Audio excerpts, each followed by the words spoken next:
the improvised audio show that we did last Thursday, which in pandemic times is about like 10,000 years ago, I think.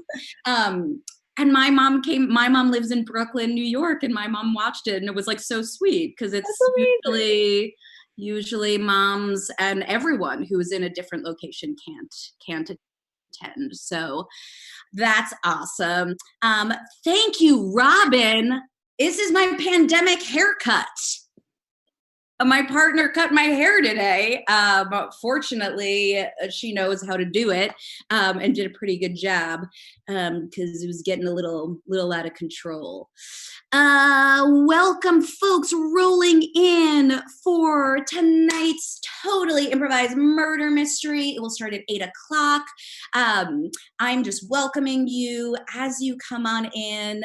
If you'd like to chat into the chat box, if this is your first Zoom, I know somebody mentioned this is your first Zoom event, at the bottom of the screen, you should see like a little dialogue box and it says chat. And you can pop on that, and then you'll want to select all panelists and attendees to kind of share with all 80 odd folks who are here. So you're welcome to say hi, you're welcome to share where you are located. We've got folks in Southern California, in Montana, on the East Coast. Facebook is here. Awesome. Thank you, Thomas Berkeley, Geary Street. I love it. Deanna definitely has some. Hi, Nikki. Phoenix, Arizona, Manteca. I love seeing the like what I interpret as pride from whatever punctuation you put with your location. It might not be pride, but like of 5 exclamation points. I'm assuming you're happy. Chopsy's in the house. Hello, Chopsy. Barbara and Tim from San Rafael. Awesome. Welcome, everyone. It's so awesome to have folks here. You're assuming I'm happy. I am happy. I'm so happy to, I really am like happy to be here. I know it's been, what's the word? Terrible? It's been terrible lately. The exclamation point's your line. Now, yes, right. Thank you, Chris. Yeah, so these moments where we're like able to connect with each other in like a very human, imperfect way makes me really happy, and that we're able to share improv with you all really makes me happy. The wee island hamlet of Alameda. Yes, indeed. Yes. Thank you, Ted, for that reminder about changing your little chat box here. And Hillary, thank you for the reminder there are so many folks here who have already donated. And please, I've been in the position before where I'm like having a hard time. I can't donate. So if that's you right now, enjoy the show. We're like so happy to share these shows with you all, no charge. And if you're in a place where you're able to donate, we really appreciate it so much.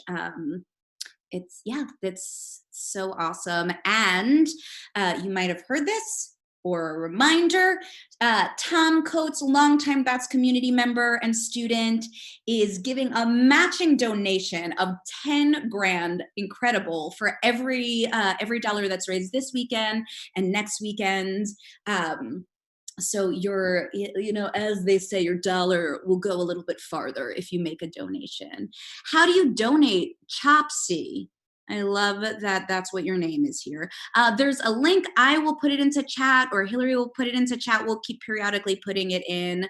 Or you can also futuristically scan the QR code that you see on the little video window next to mine that says donate at BATS, and you can scan that QR code because it's the future. Yeah, that's how that works. Yeah, Pat, really excellent question. What is everybody snacking on for the show or drinking? Kimberly, thank you, honey. Oh, thank you for the compliment. That's the cast list, but we'll take the cast list, Hillary. That's who's playing tonight. Where's the QR code? Sarah, if you look at like the other picture on the screen, to me, it's this way. It might be the other way, but it says donate at BATS. And there's the QR code in the middle, and you can scan it. But also, you don't see the QR code. Oh, okay, Ted.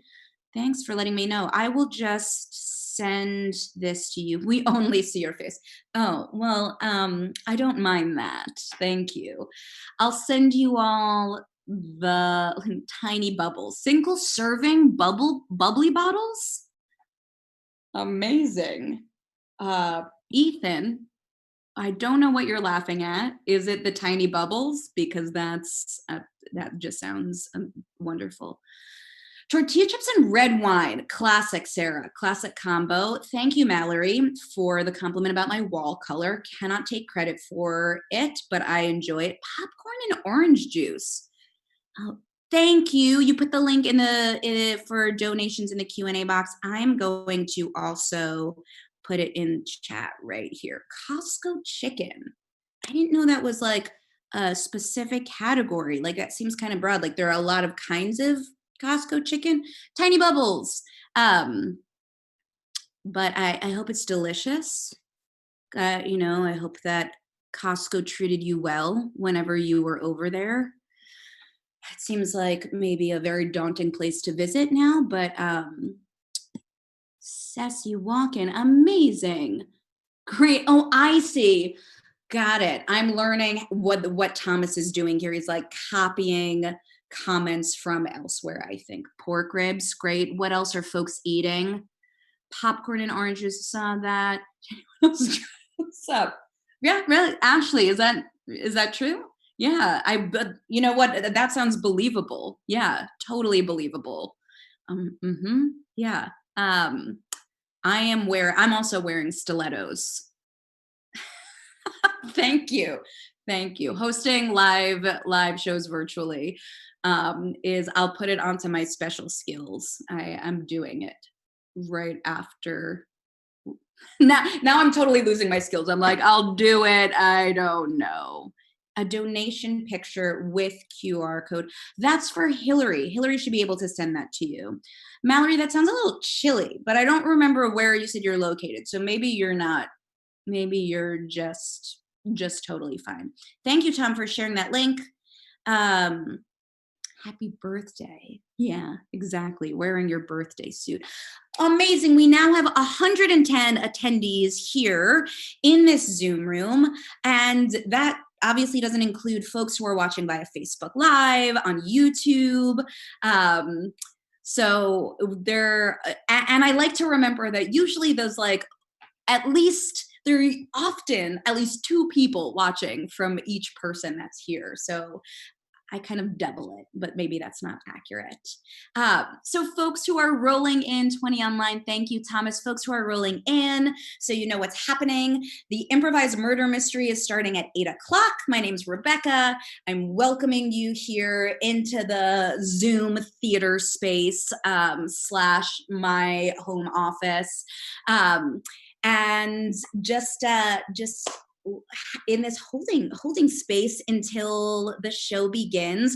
Totally improvised for folks who this is their first BATS show or first BATS virtual show. Just like in person, everything is totally improvised. I'm like getting information on my phone to so many devices. Yeah, so the show starts at 8. It's totally free. We'd love a donation if you'd love to give us a donation. Oh my God, back for a second murder mystery show. We've been calling these shows experiments actually, because we're like, we don't know in the company when we come up with an idea, we're like, we don't know, will this work? So rather than being sort of like precious about it and putting up a show, we're like, let's have this be an experiment and see what we learn from it. So for folks who are improvisers in the community, improv students, you know, some of the principles of improvisation of like, you know, not being a perfectionist. Amazing. Hi, Diane. Hi, Mom. Hi, Hillary's mom. Welcome. You made it. We were going to give you a hard time, or I was going to give you a hard time somehow. It's your first show. Is that Ethan Carson? Is that Ethan Carson? Let me explain to you how improv works as soon as I'm done doing this thing. I will explain to you how it works. Jonathan, we are going to try a film noir. Yes. So thank you for the suggestion. We're totally on it. Um, and we've been like playing with different lighting things and figuring out how to have different virtual backgrounds. So that's something you'll see in the show tonight. Yeah. Chris, if you want to explain to Ethan Carson what improv is and kind of how that works for folks who don't know what I'm talking about, Ethan Carson is a company member. I like to call him Effin. He does not like that. Downton Abbey, please. Okay, great. Everyone's like, now we get it. We're gonna give people, we're gonna give you suggestions. Read my best-selling book. It's in the future. Yeah, we're in the future now. Tom, I don't get that joke because I don't. The Centaur in Central Park. Um, oh my God. Okay, great. Ethan, awesome. Oh, Ben's video. I'm guessing it won't make a return appearance. But nobody knows. Who knows? Who knows what's going to happen? Kathy Rowland, I see your name here. I should be looking at this participant list to see who's just like watching, but not but not chatting. 125 folks here. We'll start the show at 8 o'clock. Improvised murder mystery. I mentioned this before, but Tom Coates, who is a longtime BATS community member, a very beloved member of our community, has so generously offered to make a matching donation of $10,000.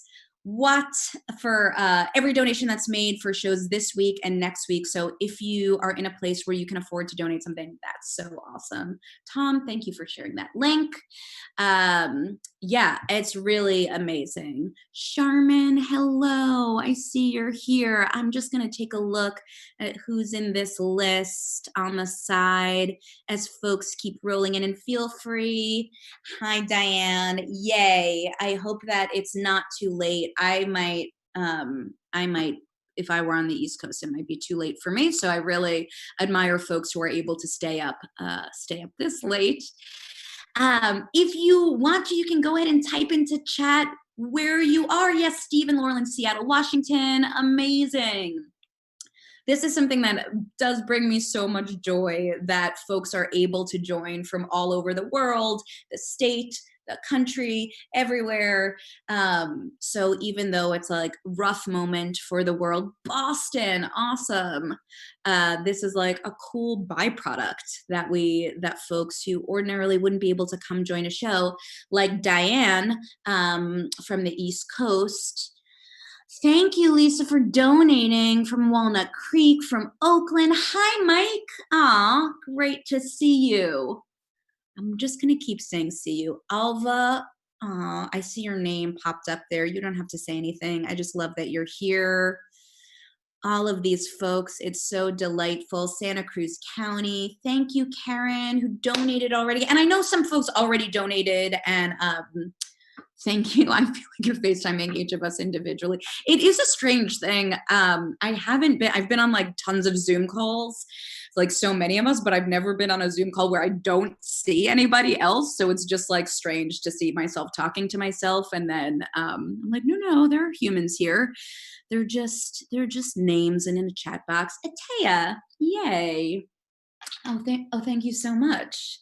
Thank you, Lisa. There's several Joes, amazing. I love it. Last picture, you wine go up your nose, amazing. I hope it came out of your nose, Dave. I hope it didn't just stay in your nose. To offer some online shows even after this time, so more people. Yeah, Robin, that's a great idea. And I think I have to check, and maybe Hillary knows about this, if we're continuing to share the shows after they've been recorded. There is something even virtually about like the shared experience of co-creation, even though it's not in person, that is like that makes it different than a recorded show. But it is lovely to be able to, yeah, Ted, exactly, you're part of it, you see it happening. So it does make a difference. Oh my goodness, 142 people, folks who are just rolling in. Show starts at 8 o'clock. Tonight is an improvised murder mystery. BATS is offering these shows every Friday and Saturday night. We've decided until this godforsaken shelter-in-place situation ends and it's safe to reconvene in our Bayfront Theater, we'll be offering these shows. So please come check them out. What else? Let's see who else is here. Sasha Cox. Hi, Sasha. Amazing. Oh, hi. Yeah, and Kimberly, I love that Kimberly's watching tonight. Kimberly is a company member who was in the show last night, and I heard you totally rocked it. I didn't get to see it, but I heard you rocked it. I texted you that earlier. I'm not just saying that now because I'm on Zoom. It's true. Hello, Mrs. Rowland. Very formal. Great. Yeah, Kimberly, we love you. 143 folks here. If this is your first BATS Improv show, it's strange that this is the way you're seeing BATS Improv for the first time, but this is the reality we're currently in, and we're happy that you're here. Please enjoy it. Enjoy going out to the theater while being in your pajamas. I think that's a pretty awesome pairing up. Out to the theater in your pajamas or sweatpants. I don't know what you're wearing. Someone, Mallory mentioned she's wearing her birthday suit. No judgment, right? Whatever, you do you. It's getting close. Here's, the actors are arriving. Here they come. Oh my goodness. When can we expect the one woman show? I'll let you know. Amazing, here come the actors. It's always like a magical moment. I know. Hi. Hi. I love that you arrive and you're like, I've arrived. Yeah, it's very exciting. It's very exciting. This is my favorite. I think I leave now is what happens. Oh yeah, but hang out for a second. Okay, I'll hang out for a second. It's so great. I was saying to all of these lovely audience members, I've been on so many Zoom calls and I've never been on a call where it's just me talking to myself where I don't see anybody else. It's like kind of strange. It's funny, right? Hi, Reg. Hi, Ken. Yeah. Hi, Bri. Hey, Amy. Amazing. Oh my God. My cousin who I haven't seen forever is watching. This is so cool. Oh my God. The cast has arrived. My favorite. Amaria said she saw your email just in time, Lisa. Amazing. And Mariah. Yeah. Yeah. And it's your first time on Zoom. Yeah. Every Zoom call is exactly like what you're going to see. This is pretty much how every Zoom call goes. So don't worry about being on any future ones. Oh yeah, Reg, you're muted. Oh yeah, Reg. Tim and Ben are probably trying to get in. I bet Hillary's got him. I bet Hillary's okay. Hillary's working on him. Yeah, Facebook says hi. So which means the folks watching from Facebook Live. Yes, there are 164 attendees here right now. Amazing. Yeah. So good. Here's Tim. Or yeah, you're muted, Tim. Hi, Joanna. Yay. Hi, Tim. Hello. Hi, Rebecca. These backgrounds are really amazing. Where's Ben? He's lost the wormhole. He's waiting for an invitation. He's coming. The teleportation and Dave as well.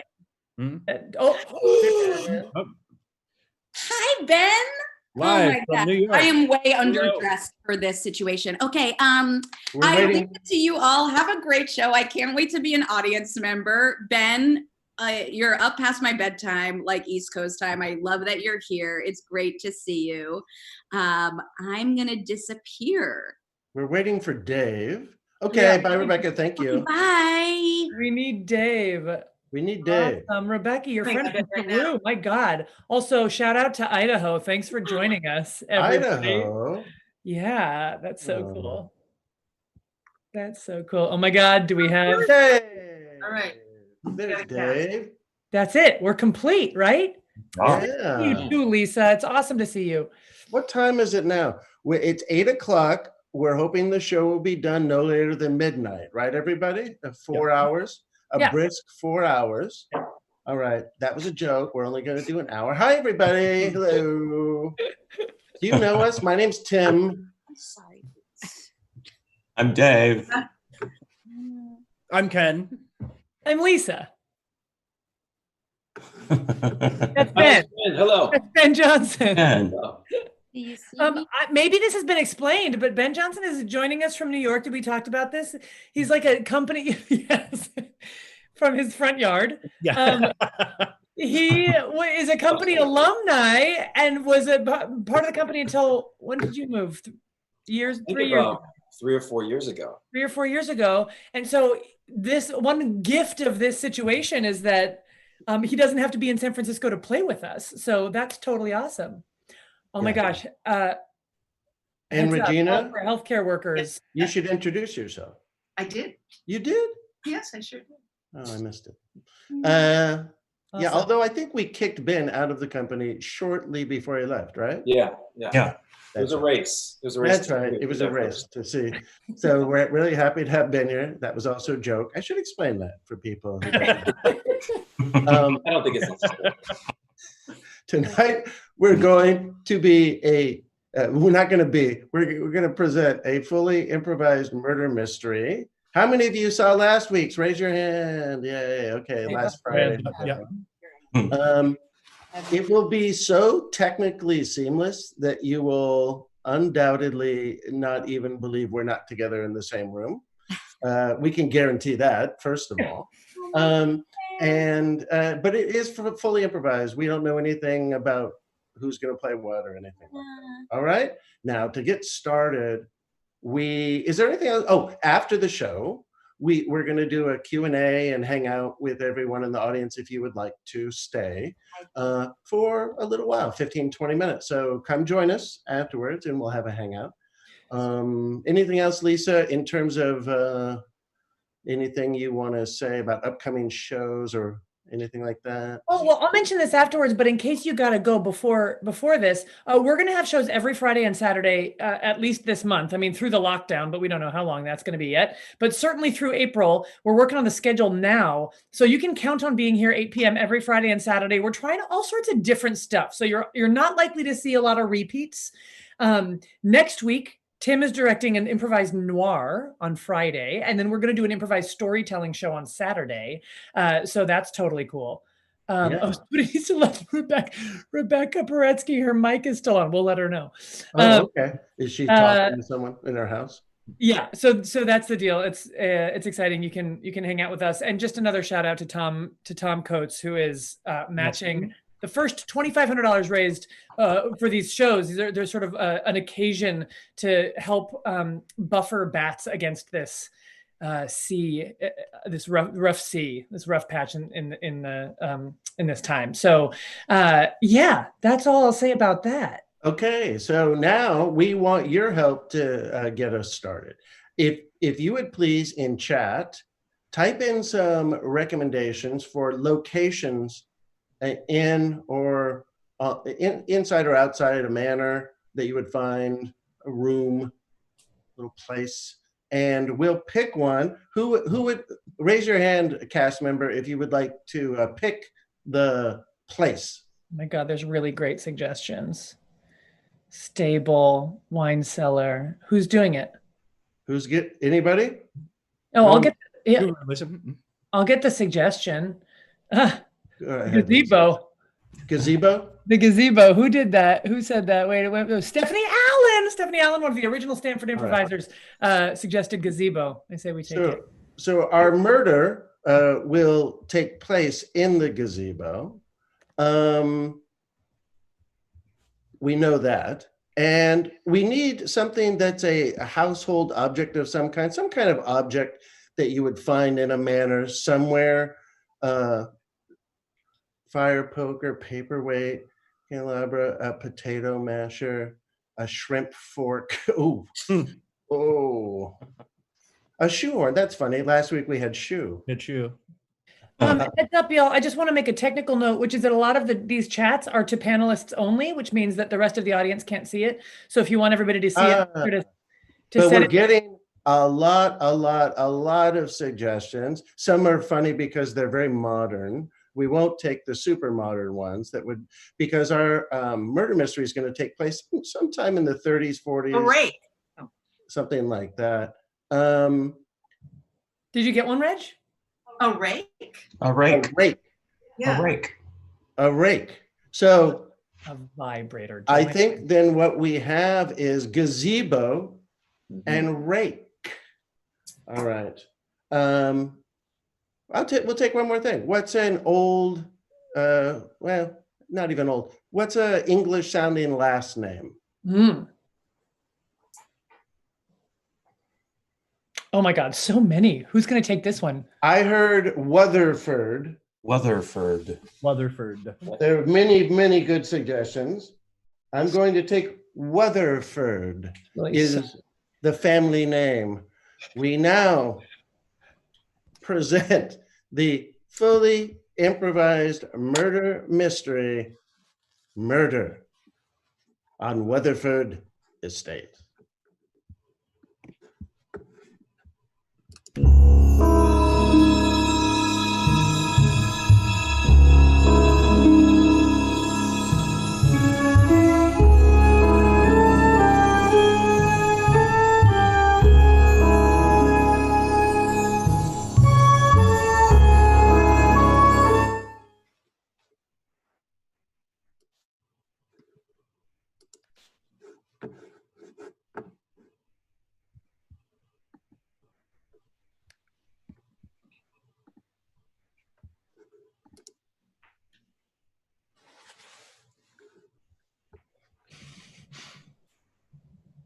Oh, hello, my Lord Weatherford. I'm sorry to interrupt you. Are you coming out to enjoy the gazebo? Lord Weatherford? Yes, I was just enjoying the gazebo for a moment, but I was just tidying up. I'll leave then, sir. of course. Yeah. Yes. Enjoy your day, sir. Yes, here at the gazebo. Sir, is everything all right? Yes, everything's just fine. I just wish to be by myself for a moment. All right then. I'll go. Yes, I'll go. Mm-hmm. Oh, I do so love nights out by the gazebo. The fresh grass. Oh, hello. I'm sorry, I didn't see you there behind the gazebo. Were you raking grass clippings? Of course, I understand. I enjoy that as well. Well, it's looking very nice over there, very clean. What did you just do? My God, you've drawn blood. I'll have you for. How dare you? No, that I won't let you do. No, stop.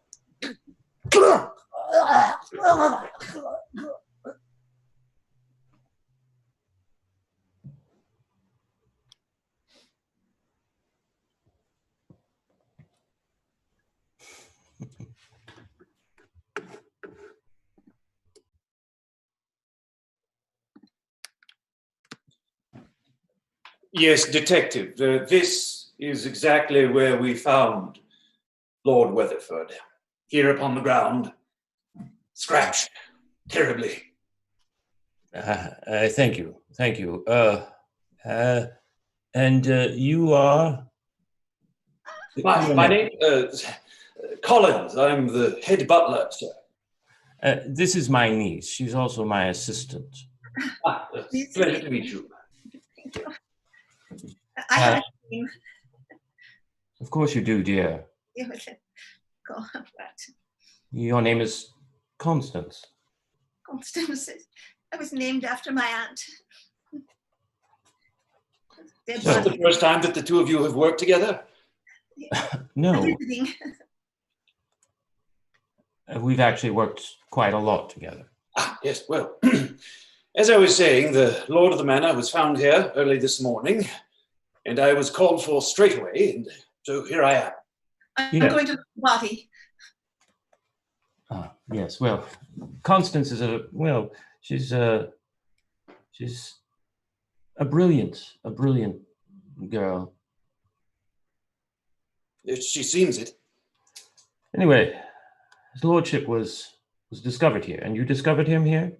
Not me. No. The head groundskeeper found him and came to find me at my labors inside the manor, and I came straight away. I see. And tell me, when was the last time that you had interaction with him? The last time I had interaction with him would be, it would be when I helped him into his evening attire. It was right before dinner, and his valet is, we've had to let the valet go. I see. So I am pulling double duty, as you might say. Yeah, yes, as we often have to in these times. Yes. So, Detective Reginald, right? Reginald, yes. Reginald. That's a curious name. It's Franco-Dutch. Franco-Dutch, yes. My people are Franco-Dutch, as a matter of fact. Are they? I sensed something in your face. You had a Franco-Dutch look about you. Uncle, Anyway. Uncle, he was Yes, pummeled. He was pummeled with a rake. I guess that's obvious as the rake is stuck into his head. Yes. But it appears that the person came towards him and pummeled him. I see. From the front. Correct. I imagine you also might like to know that, that I found this on his body.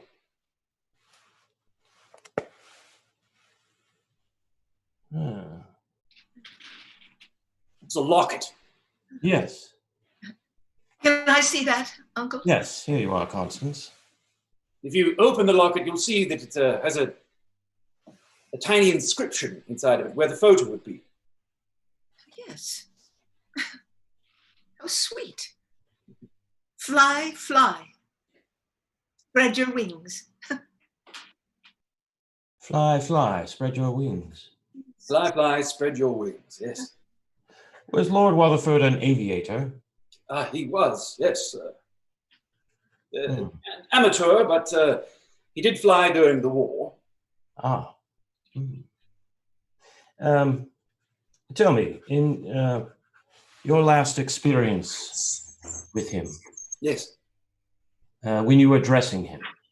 Yes, into his evening attire, yes. Yes. And this was in his bedroom. Yes, it was. Did he betray a concern of any kind? Well, if I cast my thoughts back,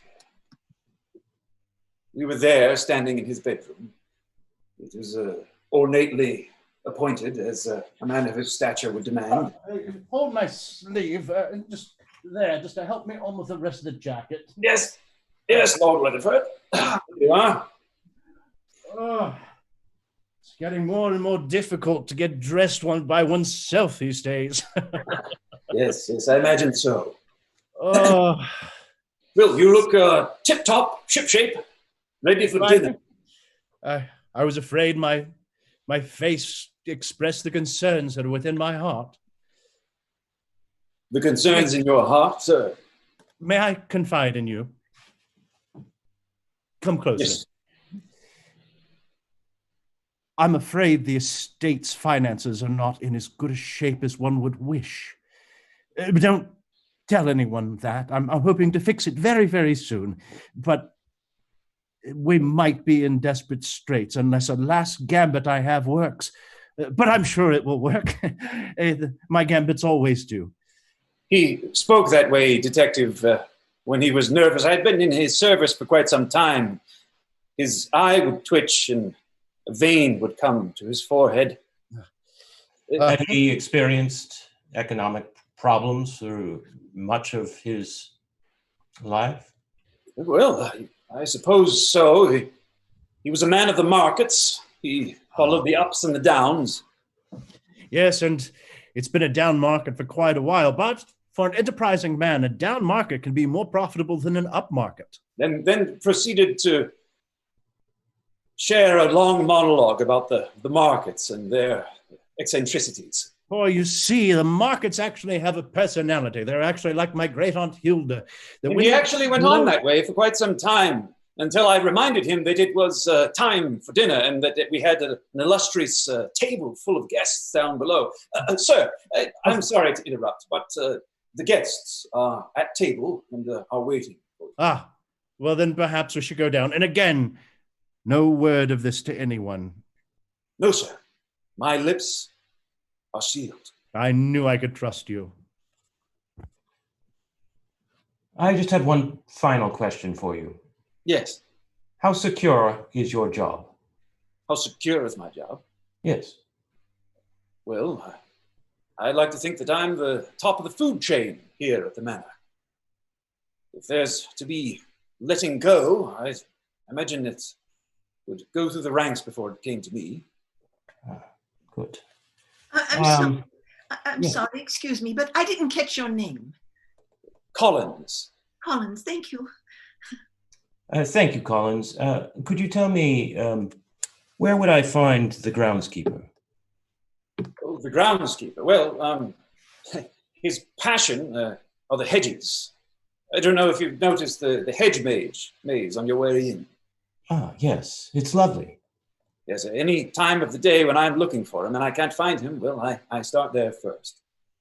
Well, hopefully we can find him and not get lost ourselves. Well, if you do, just give out a shout. I've got a good ear for distress. Thank you, Collins.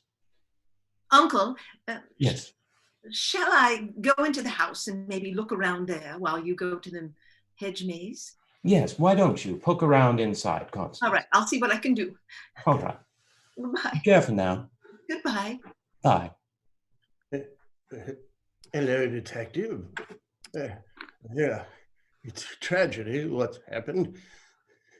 I actually could hear the Lord scream as he was being raked to death. You see, I had seen him just moments earlier, and I was making my way back to the groundskeeper's cottage. Are you all right? You don't have a handkerchief, do you? Yes, yeah. Could I use it, please? Yes. Thank Go you. ahead. Do you want it back? No, that's fine. That's fine. But it's I have a, monogrammed. It has your initials on it. I have quite a few of them. All right, I'll keep it then. So you heard his cries. You ran back immediately? Yes, I ran back, and by then it was too late. He lay there on the ground, his blood mixing in with the soil which he himself had imported from Turkestan.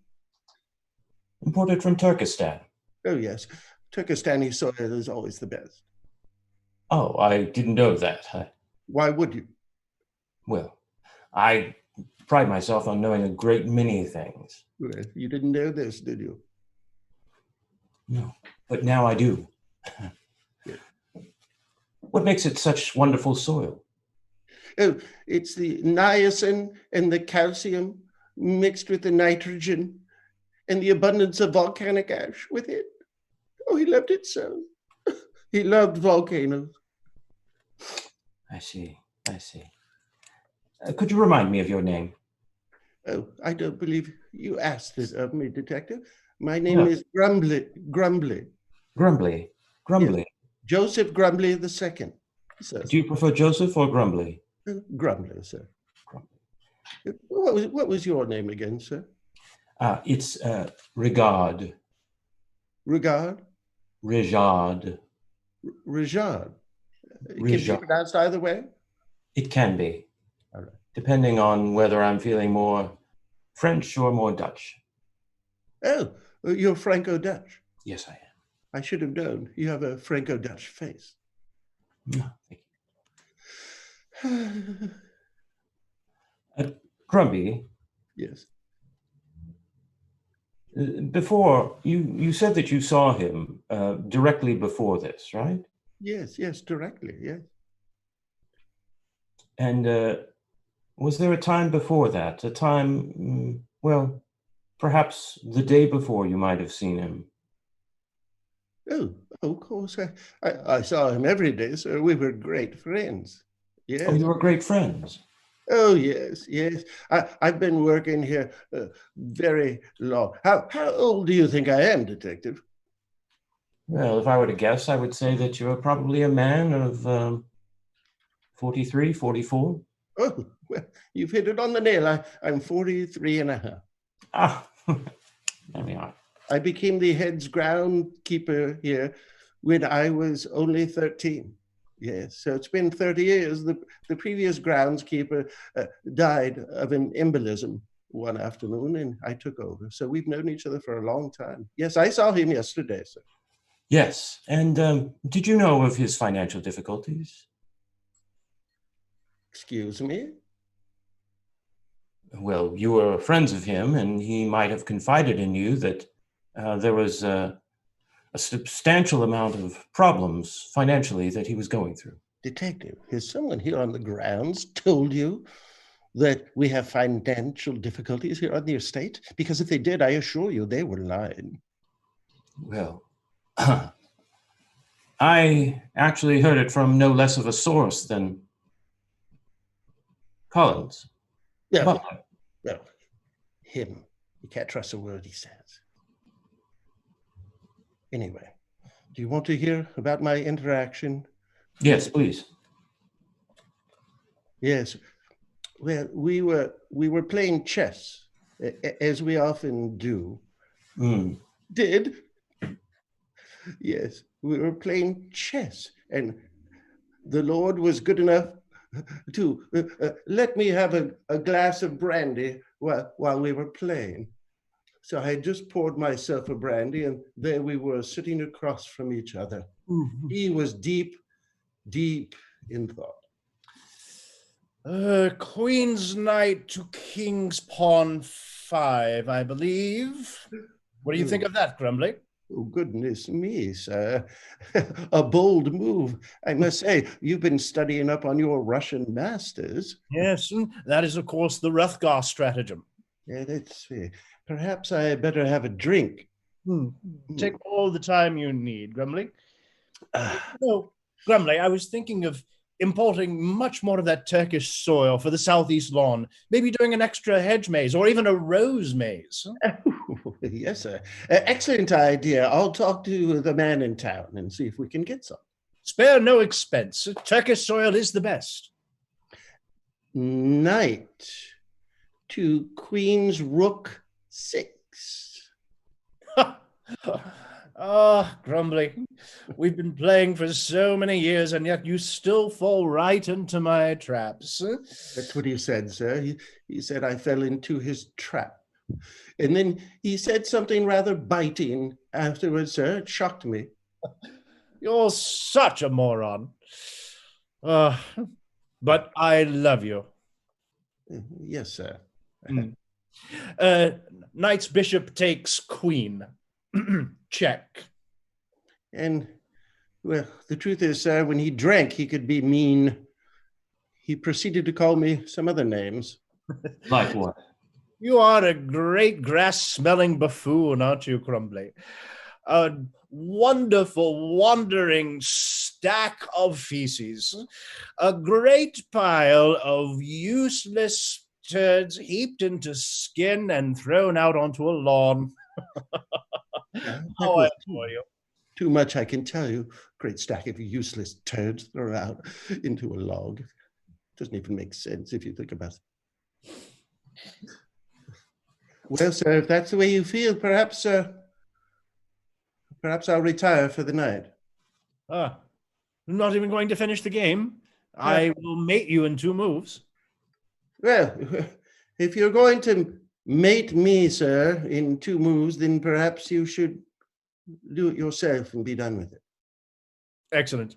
Well, I'll finish the game, and go easy on the brandy. I do want you bright and early to order that Turkish soil tomorrow, you great baboon-smelling sack of hammers. Yes, sir. Well, Baboon-smelling sack of hammers. Yes. He called you a baboon-smelling sack of hammers. A baboon-smelling sack of hammers.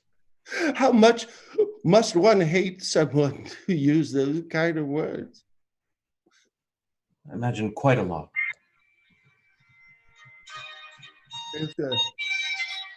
I'm overcome by grief. May we talk more later if we must?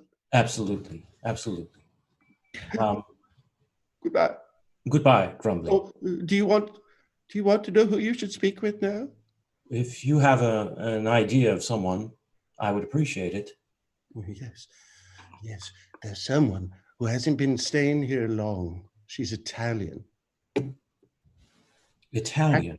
She's Italian Dutch. Oh, Italian Dutch. Yes. I see. She's a dancer and a poker player and a snake charmer. She's staying in the East Wing. Thank you, Grumbly. Yes, certainly. I believe you'll find her. She's usually seen in one of the hallways prancing around, one of the upstairs hallways. Thank you. Thank you, Grumbly. I'll head there straight away. Goodbye. Goodbye.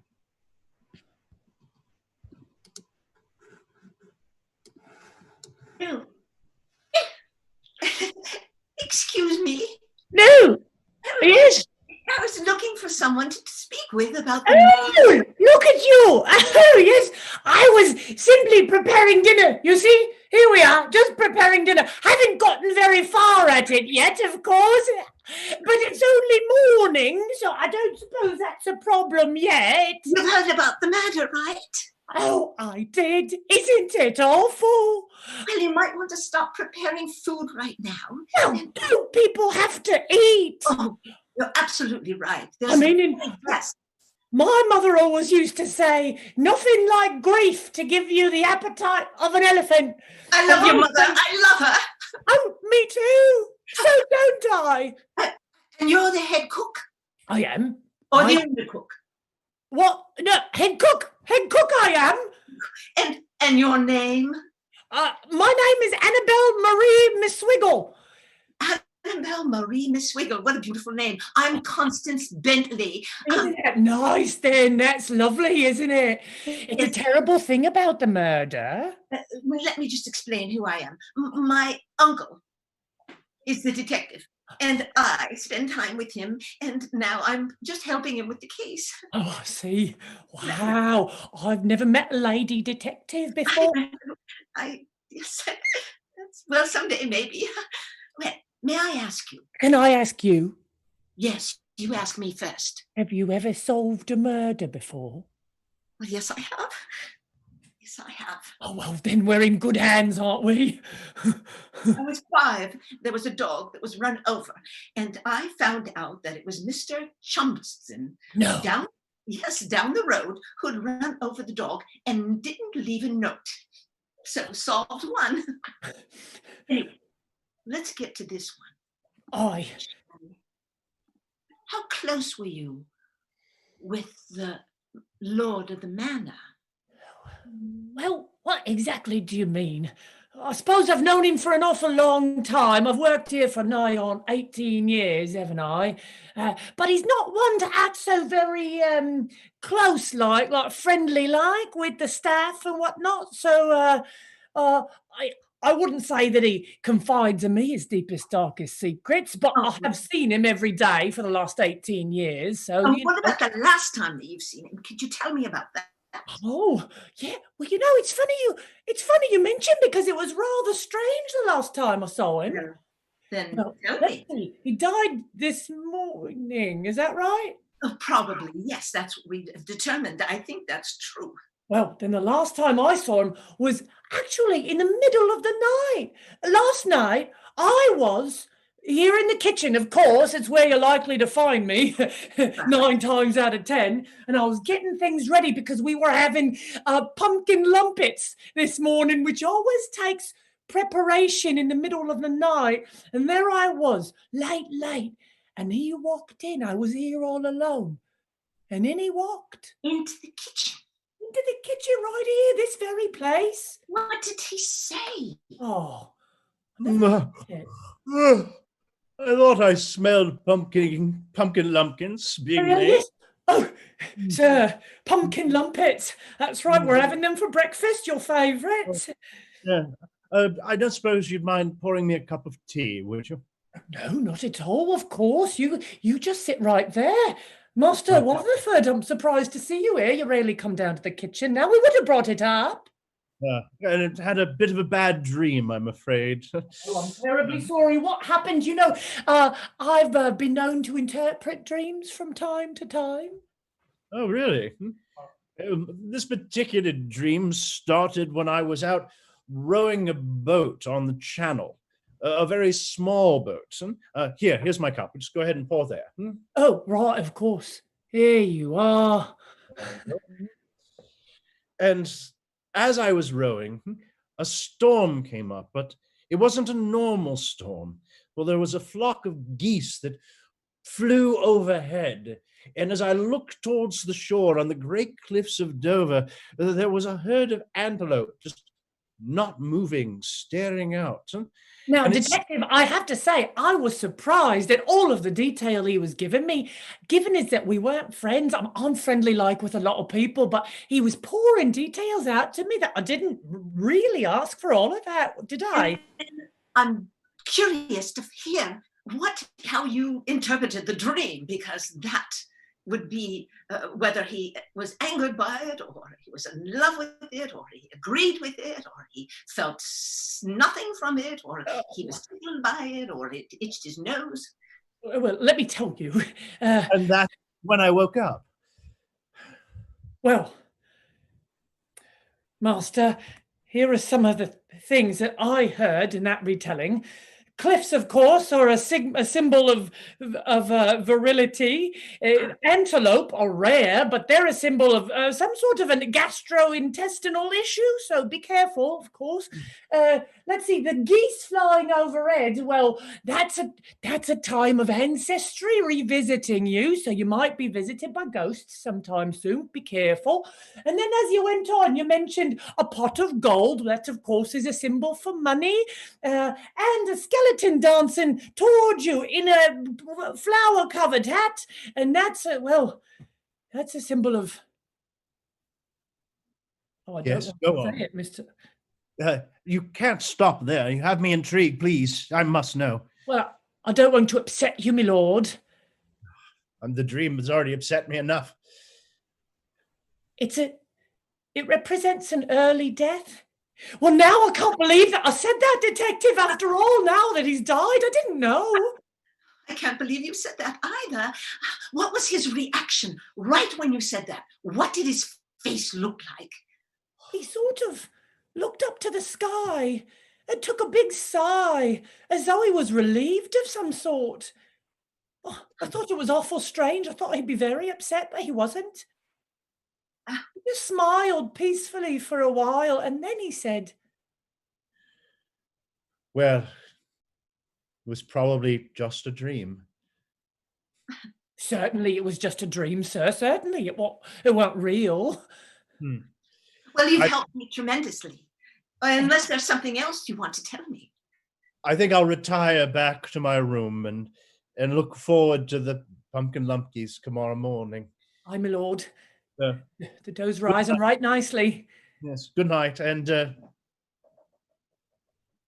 don't tell anyone about this, will you? Of course not. Oh. And then he went. And that's the last time I saw him now. I wasn't emotional before, but I'm emotional now. Don't tell anyone about this. I wonder who he didn't. Why? Oh, I don't even know what he didn't want me to tell anybody about. That he was in the kitchen. It's his house. He's allowed to be wherever he wants to be. Tea? Was it the dream? Was it the early death or the peaceful smile? I don't know, but now I've gone and told you, haven't I? Oh, yes. Or maybe it was the interpretation. Maybe that's what he didn't want anybody to know about. Perhaps. I must get on. There are so many more people that we need to speak with, and I need to find my uncle. You've been such a help. Remind me of your name again. My name is Miss Pisswiggle. Pisswiggle, yes. I like It you. was something like that. I'll answer either way. Your name? I'm Constance Bentley. Constance. It's easy to remember. Wonderful. Well, have a good day and I keep up thank the you. good work. Thank you very much, miss. Bye. Bye-bye.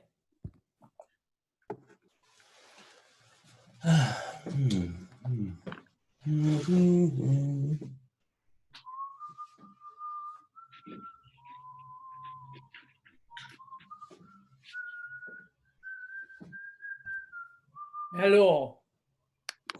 Oh, hello. I had some warning that you might be here. Oh? Well, Yes. I like to prance around the hallways.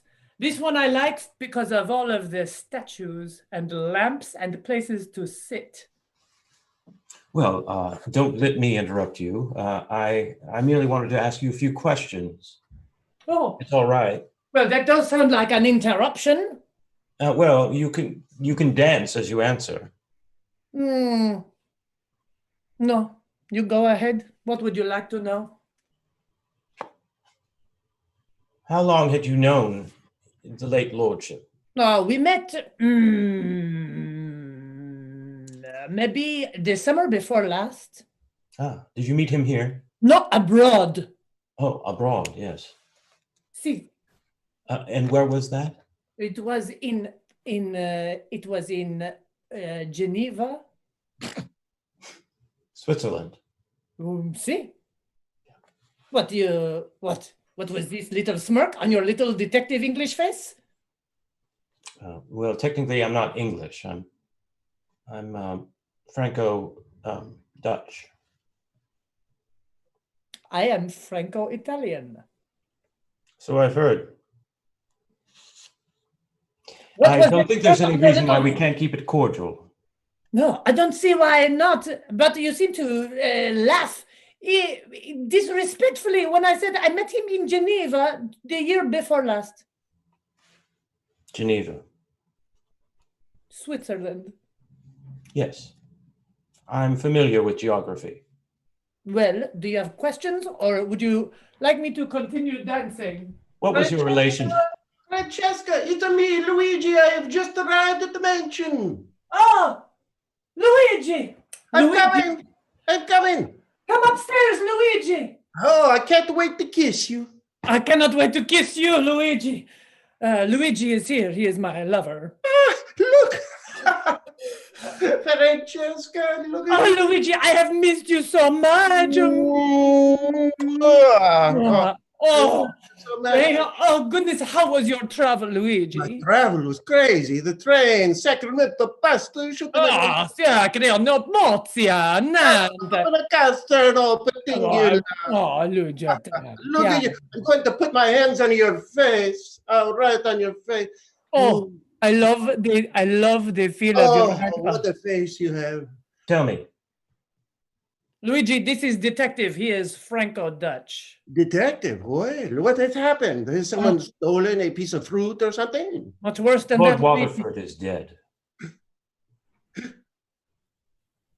Yes. No. Died this morning. It is awful. By the gazebo. This is a terrible news. Did you know Lord Waterford, Giuseppe? His name is Luigi. His name is Luigi. Giuseppe. Luigi is a short for Giuseppe. Don't ask me why, but it's true. I knew him, of course. We used to run guns together against the evil people in World War I, of course. You ran guns with him? Of course. Francesca, too. Ah.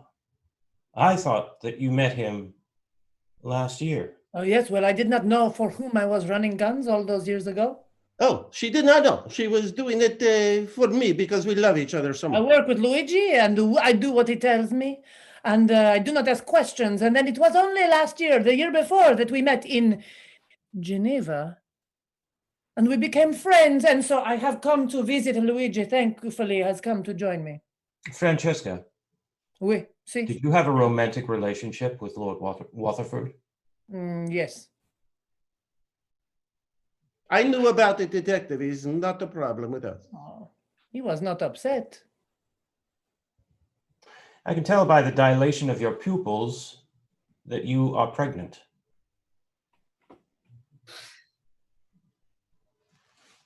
Look at me. Look at me. Francesca, it's true. You are pregnant. I was going to offer you a cigarette, but now I'm not going to. They say it is not good. Some people somewhere says that. Who was the father? It is hard to. Lord Waterford was the father. Did he know? See, He knew. he knew. Can you tell me how that interaction went when you told Oh, I remember it so well. I remember it like it was just moments ago. I could never forget it because we were in the smoking room. There we were in the smoking room. And I came to him. He was smoking. And I said, Lord Waterford. Well, I called him by his first name, which I do not think we have mentioned yet. And I called him Charles. Of course, darling. You seem like there's something serious on your mind. Well, I suppose there is. This time has been so wonderful being here in your mansion. I need you to know that there has been a result of our love. Really? So, And by results, I'm assuming you mean a pregnancy. yes, that is what I mean. I mean a pregnancy. It was not part of my plan. One doesn't plan these things, but here we are. And I think it's beautiful. I think it's wonderful. he said he thought it was beautiful. He thought it was wonderful. We were all very happy about it, Detective. Do you have any other questions? Somehow I don't think he was happy about it. No, she is not telling the truth. Whenever she is not telling the truth, her right eyebrow goes up in the air a little. Okay, here's what really happened. I thought we were taking precautions. We were taking precautions, but sometimes they are not 100%. You cannot guarantee. So I suppose you want me to marry you? You say that with such a sneer. Yes. I want you to care for the baby. I want you to support it. I want you to bring me here. You raise it with me together. You want me to make that child a Rutherford? A Waterford? Yes, a Waterford. A what? A Waterford? A Waterford. A Waterford? A Waterford. Okay, I get it. I tell you, I won't do it. That child will never be a Waterford. This child is a Waterford. How do I tell people that my child is the child of a dancing snake charmer gun runner who was born out of wedlock? The child would never be accepted into society. I could never make it a Waterford. Ooh. He said that to you? If he wasn't dead already, I would kill him myself. Well, that's when I slapped him across the face. I wound up and I slapped him. Good. And then I turned and I walked out. Well, that's Good for you, Francesca. Good for you. Yes, detective. There's nothing wrong with her being angry. He was a bastard. But I did That's not kill absolutely him, if that is what you are implying. I mean no implication.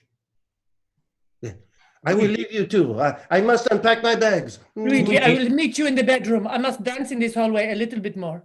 Luigi, could I see your train ticket? Luigi? Yes. I'd like to see your train ticket.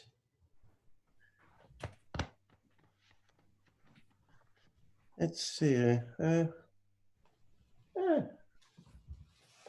That I seem to have misplaced it. Oh, look at her dance. Look, I could never dance. Look at her. She seems almost to disappear sometimes. It is ephemeral what she does, detective. Not something the English can understand. I'm sorry, my train ticket means nothing to me, and so it should mean nothing to you.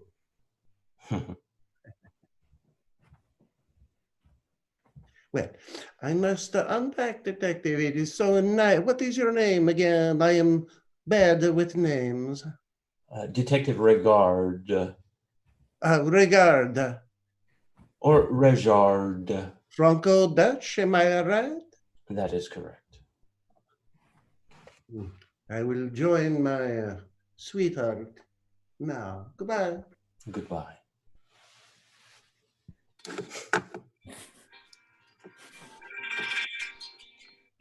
Nevoda Dominos Patria, Eos Manogeo, Eos Tamohano Randore, Amen. Detective, Yes. did you see you sitting there in the pews? Yes, I was just communing with God. Yes, well, it's a terrible day, isn't it? I was just here warming up for the funeral. Yes. You actually live on the grounds, do you not? Yes, I live under God's roof. That's what I like to think. This roof belongs to God. The roofs in the master bedroom belong to God. The hedge maze, the gazebo, they all belong to God. And in that sense, yes, I do live here. I didn't get your name. I'm sorry. Father Montgomery. Father Montgomery. Yes. Father Montgomery, did you know the late lordship well? Well, I should say so. I christened him. Oh, I didn't take you to be that old. Well, the Lord's love does amazing wonders. Do you have a light? Yes.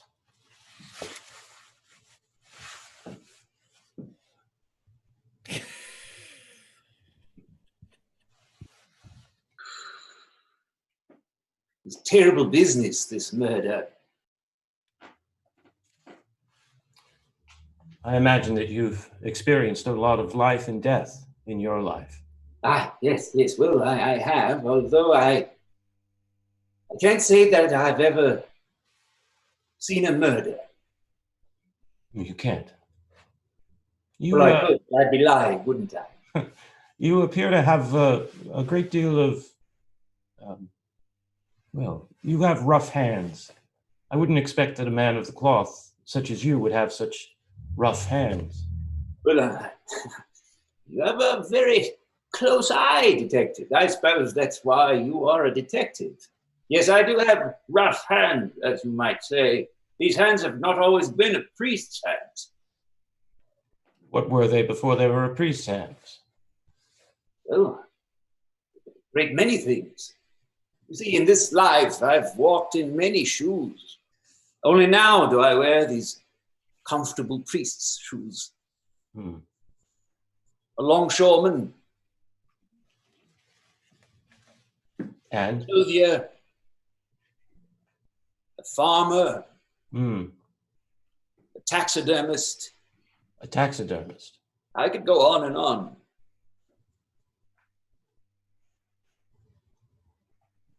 Do you do any yard work now? Well, I suppose you could say that. I do the yard work of the soul now. I prune the hedges of the moral self. You see, each one of us might be considered to be a bit of a hedge maze. Wouldn't you say, detective? You're quite fond of metaphors and similes, aren't you? I think metaphors are like a hedge maze. If you can find your way to the center of it, well, then you will have figured something out. Yes.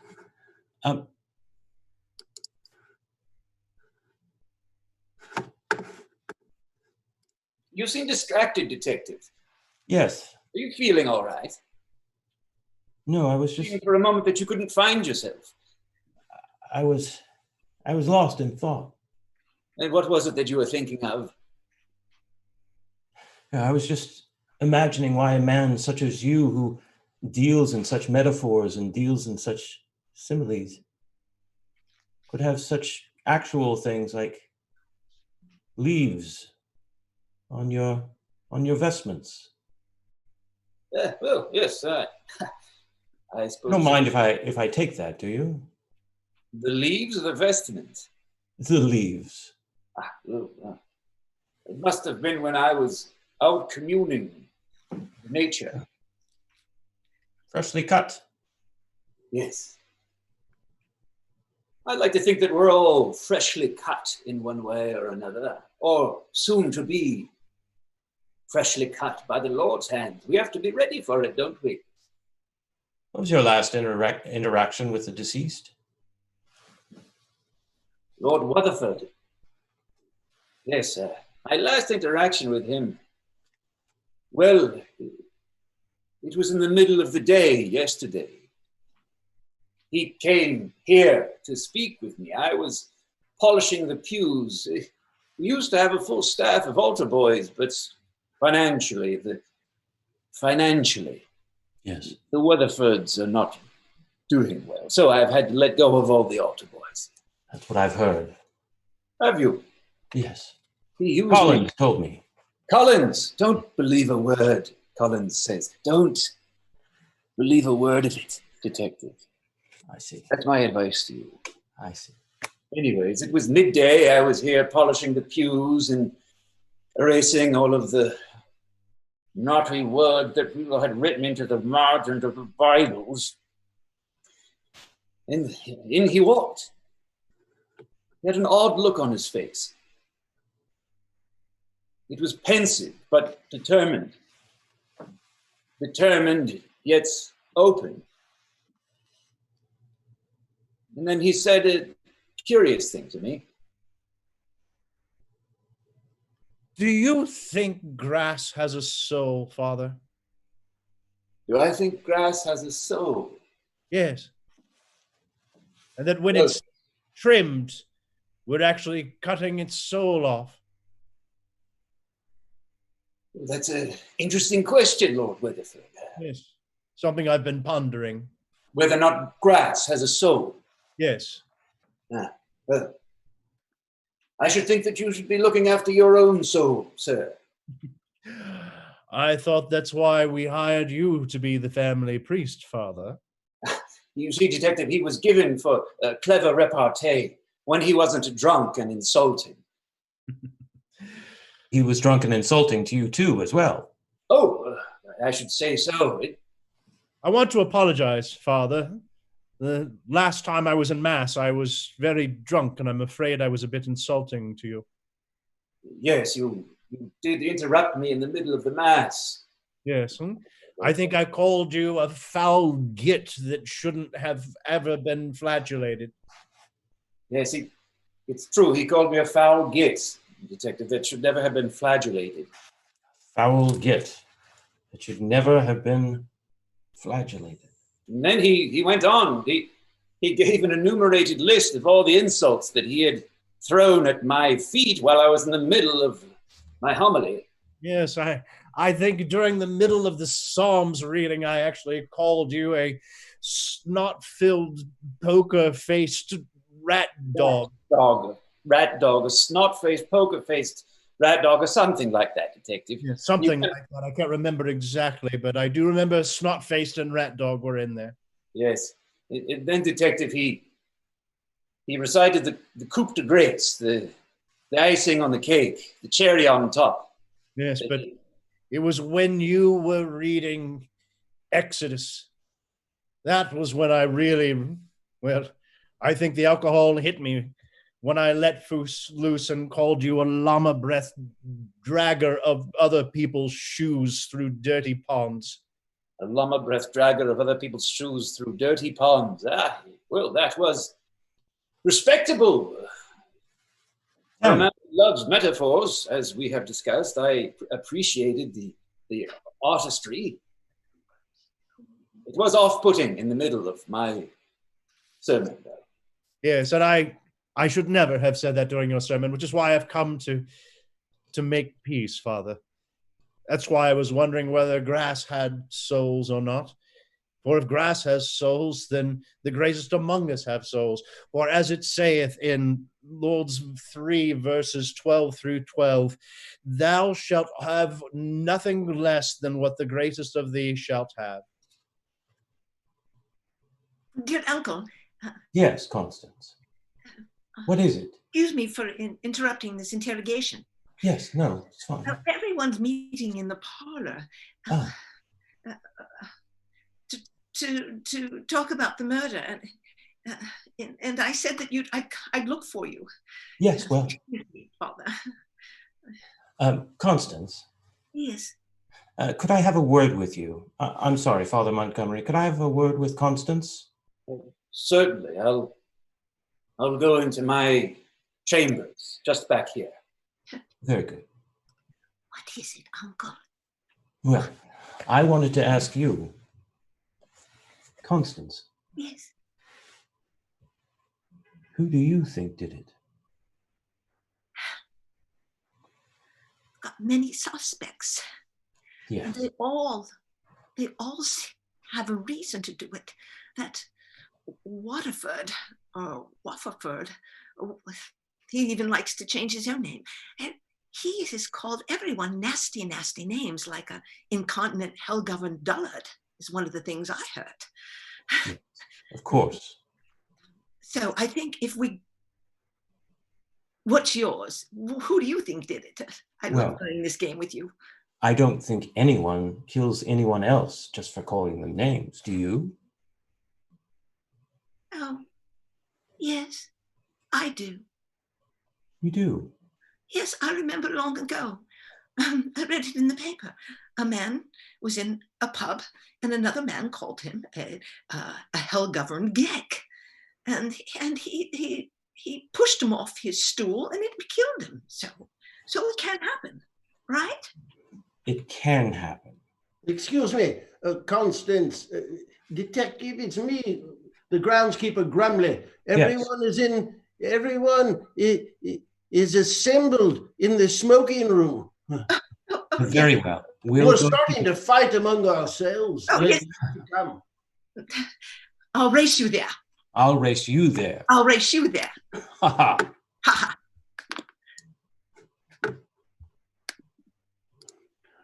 I said, you don't know a thing about him. You're Italian. Don't even start with me. Don't you even tell me that. What are you? What is this hat you are wearing? I'll ask the two of you to release each other this instant. You're guests in this house. And I know that we have a murder here, but we'll still keep our decorum together. Until someone else dies, is that what we're going to do? Wait passively until someone else dies? No. I understand we're meeting in the smoking room. Oh, yes. Come, please. Come in. Wow. You are Miss Shipwiggle, the cook, Pisswiggle. the head cook. I spoke with your niece, Constance. Annabelle Marie McSwiggle. McSwiggle is what it is. That's right. It's McSwiggle. It's not Pisswiggle. No, it's not. It's not. It isn't at all. Thank you for reminding me. I'm a little disappointed. Well, shall we? Yes. First, Collins. Yes, detective. The faithful butler. Well, I appreciate that. Who knew that his lordship was in desperate financial straits. That's not necessarily something that we speak openly about, detective, but it is true, yes? Well, I don't think it's any worse than murder. I should think not. You shut up, Collins. You shut up. You watch yourself, Dudley. You watch yourself. If you're not careful, I'll take you out to the gazebo, roll up my sleeves, and give you a thrashing. All right. Now, you really had no motive for killing him, did you? Me? Yes. No, absolutely not. And if I did, you think I'd come out and tell you that? Well, you seem like an honest fellow. I think you would tell me that if you did have a motive. Well, I appreciate your trust, sir. You see, Grumley, some men can identify good character when they see it. Grumbly, Yes, sir. may I see your hands, please? Yes, of course. There you are. Do you mind if I examine them? No, of course. Here. Oh, yes. Yes, sir. For a groundskeeper, you keep your hands very well manicured.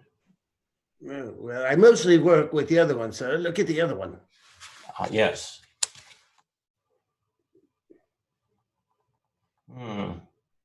Uncle, excuse me. Is this why you have brought us here, so that we can watch you look at another man's hands? I wear gloves when I work, sir, most of the time. Uncle, doesn't it seem rather obvious that it wouldn't be the groundskeeper, as Mr. Waterford was killed with a rake?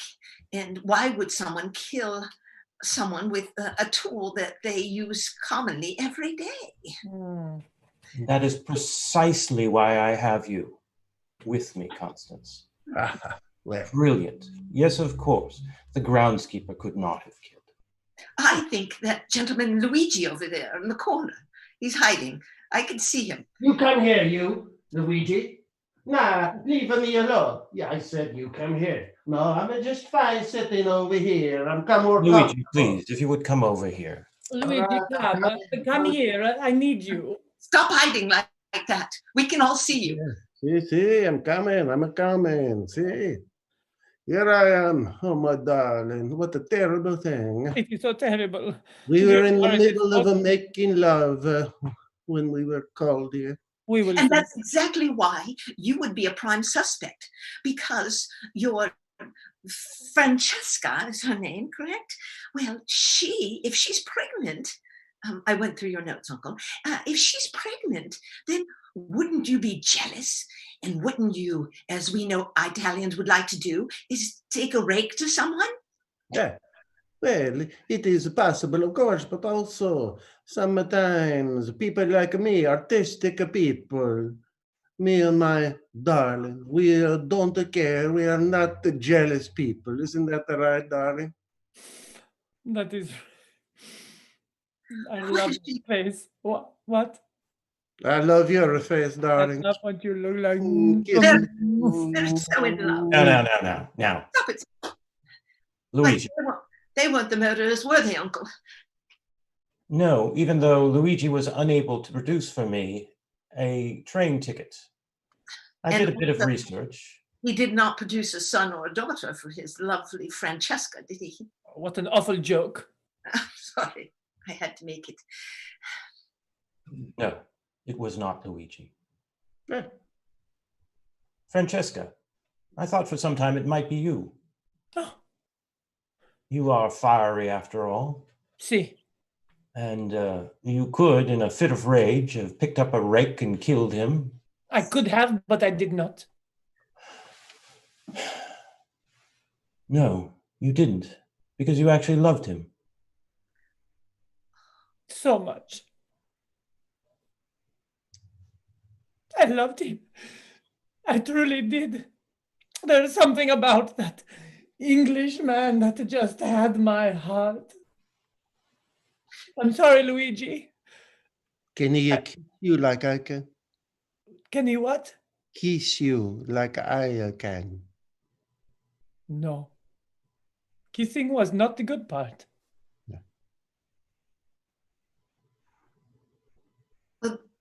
Well, I'm going to go sit down for a minute. Yes, please. Everyone seems to be hiding in this room. I can see the priest. Yes, Father Montgomery.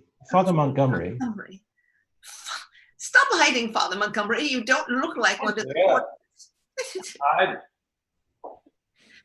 We can smell your cigarette. Yes, Will.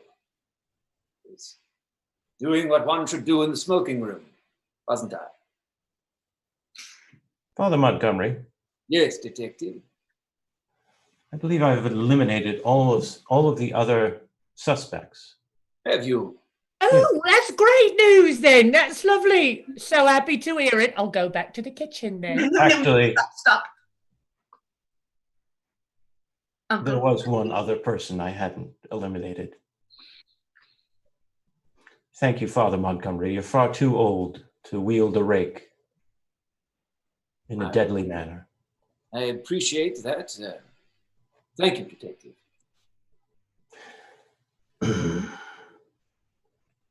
Mrs. Pisswiggle?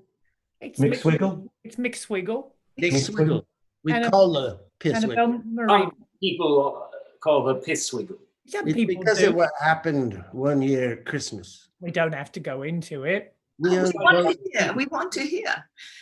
Not in- well, we were all eating some pumpkin lumpets, and Miss McWiggle ate too many of them, and it caused her bladder to press up against her stomach on her Oh, my. inside. And It's she, awful. she wet herself right there at the dining room. Okay. I thought it was. I thought maybe it had something to do with the case, but No, it didn't. Nope. I know this was a long time ago, but I'll never live it down. I tell you that much. Grumbly loves to remind me of the time I pissed myself in the downstairs kitchen. Pissed yourself. Love to remind you. did Miss? What? You told me something. You told me something very important about Mrs. McSwiggle, didn't you, Constance? Yes, I did.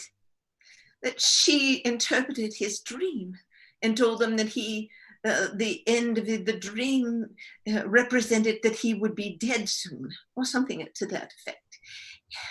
Well, he dreamt of a skeleton dancing with flowers on his head, and that only means one thing. Yes, it does. Everybody knows that. Yes. Yes. But you had a deeper reason for wanting him dead, didn't you, Mrs. McSwiggle? You tell me, detective. Did I? Yes, you did. What was that? You wanted to take over the entire manor, didn't you? And you knew that if he were to die, you would be left everything. What? Where that can't be. Well, It's a very strange loophole in the will, turns out. Doesn't go to any family, goes to the head cook. The head cook, who happens to be family. You did find out. Yes. All right. Lord Rutherford's my dad, everybody. He's my father. He never wanted to admit it, but I am in the book as a Rutherford. Well, and the reason I figured it out is because you called him a lecherous, hollow-eyed horn beast. And only someone of family could think of those hideous names. Is this true, Pisswiggle? Pisswiggle. Mixwiggle. None of it's a real name. I'm a Rutherford. I made it up. That's why I can never remember what it is. Exactly. Why don't you take us? It's true. 18 years I've worked here, finally. You Italians. You Italians over there on the divan. Stop doing that. You're in public. Decency. That make me so... Doctor, stop now. Goodness gracious. I mean, goodness gracious. Couldn't we see? Wouldn't you tell us how you did it? Yes, tell us. It was after that dream in the kitchen. He told me about it, and I interpreted it. And the fact that there was premature death in it, why, it gave me an idea, didn't it? And so I knew that finally I could live my truth. Good night, Grumbly. I think I'll just stay out here by the gazebo a bit longer. Good night, sir. I do love the smell of fresh grass at dusk. Oh, hello. I didn't see you hiding behind the gazebo. Yes, well, I was hiding behind the gazebo. That's what hiding does, makes it difficult to see, doesn't it? Isn't that funny? You come out for the smell of the fresh grass. It's not exactly what I came out for, but that is nice. Well, perhaps you get to rake a little. I always enjoy doing that since you have the rake there. I do have the rake, but I'm not going to rake the grass. I'm going to rake you! What are you doing? What do you think I'm doing? This place will finally be mine. Move! You've drawn blood. I'm bleeding. And that's not the only blood I'm going to draw. No, you can't. You can't. Stop. Stop. No, you can't. Please. Ah!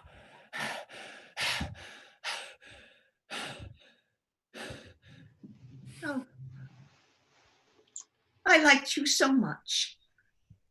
I still like you. How could you? I didn't see how I couldn't. Finally, I could have what was mine instead of watching my own father live in a lap of luxury, which I should rightly have. Forcing you to cook for his friends. Having to serve parties and parties of people. I hate pumpkin lumpets. I hate them. I only made them because he liked them. Don't say that. Don't say you hate pumpkin lumpets. It can't be true. Grumbly, it's true. How could I like them after that horrible day when I pissed myself in the kitchen? How could anyone hate pumpkin lumpets? I hate pumpkin lumpets. No. Well, detective, you've done it. You know, Constance, you've done it. Yes, Constance. Well done. Can we leave now, detective? Of course. Three things to do to prepare for the funeral, detective. Those Italians, get up off of there and leave the room.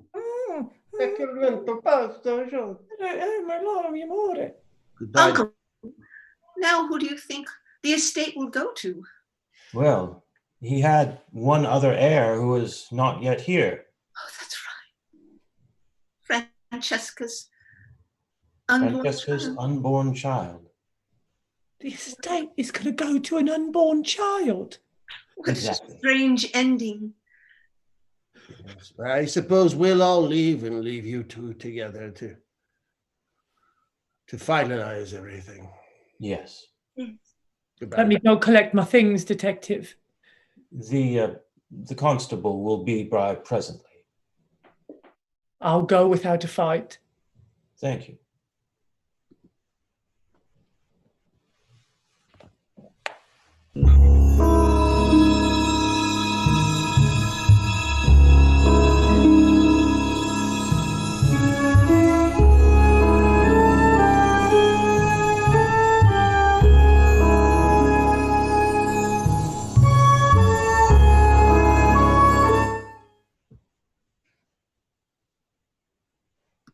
Woohoo!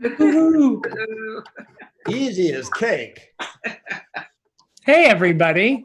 Hey. Hey, Rebecca Paretsky's back. Hooray! Oh, God. Hey, Rebecca. Hi. Oh my God. That was funny. Hey, take a moment to look at all your applause in the chat. Oh, the applause. I want to see applause. Thanks, everybody. Thanks, Bravo. everybody. Clap, clap, clap, clap, clap, wave, wave, clap, clap. Applause, clap, clap. Adam Tobin's here. Hooray. Oh my God. Clap, clap. Thanks, Dave Potter. Oh my goodness, delightful. Thank you, cast. Oh man, thank Thank you. Thank you, everybody. Thank you so much for coming. That was such a blast. Yeah, What a blast. Regina, are you coming? Yes, I was just in the bathroom. Here I come. Oh, gotcha. Okay. Good to see you, Ben. Great to Yeah. see you, Ben. And are you going to go now? What's that? Are you going to stay on for a bit? Hang on for a bit. Ben is 3 hours later than us, as you know. There's no time anymore. Time doesn't mean anything. you know. Piss wiggle-tastic. Yeah, piss wiggle. Swiggle. I really liked it when Dave said, well, Montgomery, you're the last one here. And I was like, yeah. Sneaking out of the room.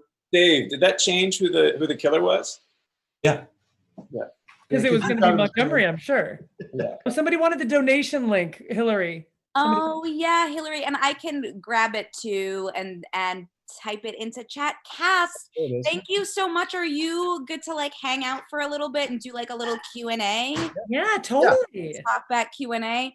I just want to say that I was crying when Luigi made an appearance. I know.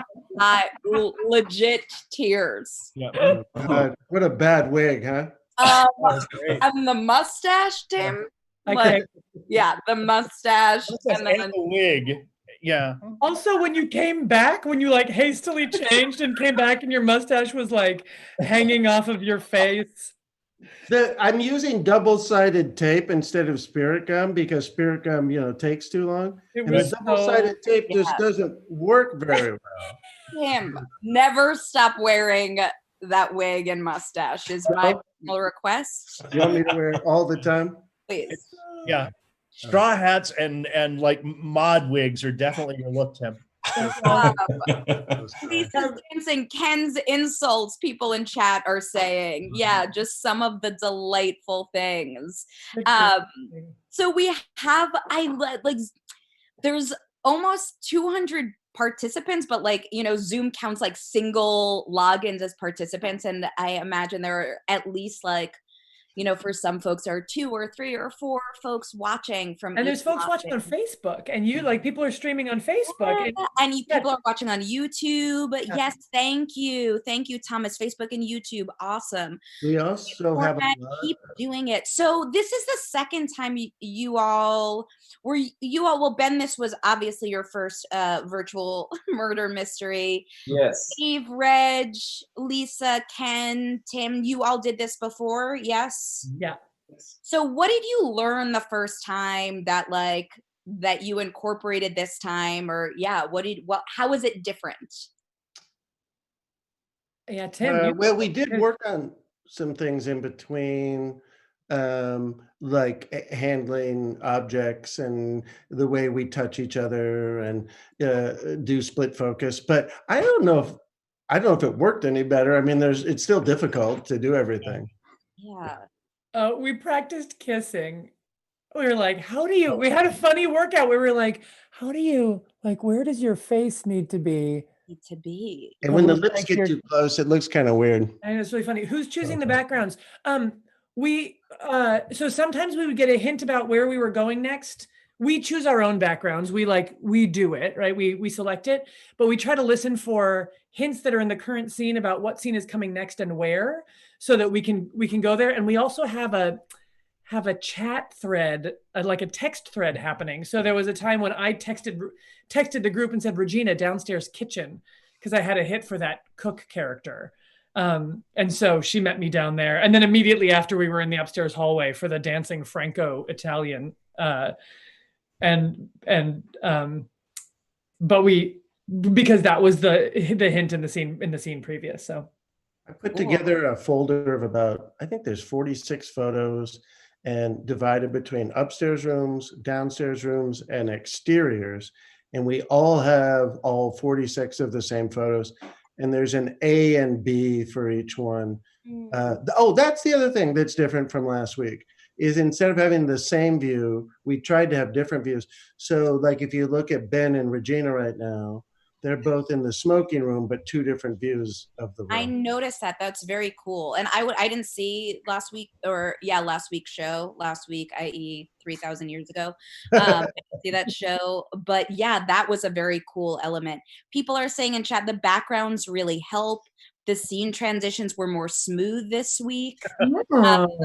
Well, Jeff and Summer said, you guys are great at moving away from and toward the camera, also going out of the room. That's something I noticed too. That's part of the challenge here is how do we improvise when we're used to being not just in the same place, but having a full 3D dimension of our bodies. So with just this little frame. And that was a really cool thing. So brilliant use of backgrounds. So the dancing was such a fun thing to like go prancing down the hallway, and somebody had made the offer that like she prances about in the hallway. So I was like, oh boy. But you can't tell. Well, let's see. You can tell. 1 second. Check it out. Go sit down. Can you go sit down on that? Well, there's a mirror behind me. And so when I was in the hallway, I was looking in the mirror and seeing the computer, and so I could see like what it looked like and where I was and stuff. That's a good idea.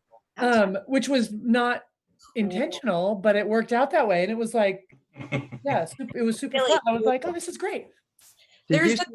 Last week, Lisa went over, and I think Dave did it too at one point, and sat on the edge of the bed. Like, a little further. Like she put a chair there. Like lean against the bed. Cool. Yeah, it's kind of cool playing around with it, right? There's a question here that says we are dancing in our hallways now. Ben, what was it like being back playing with us? Fantastic for you. So nice. Yeah, it's really nice to get the invitation to come in.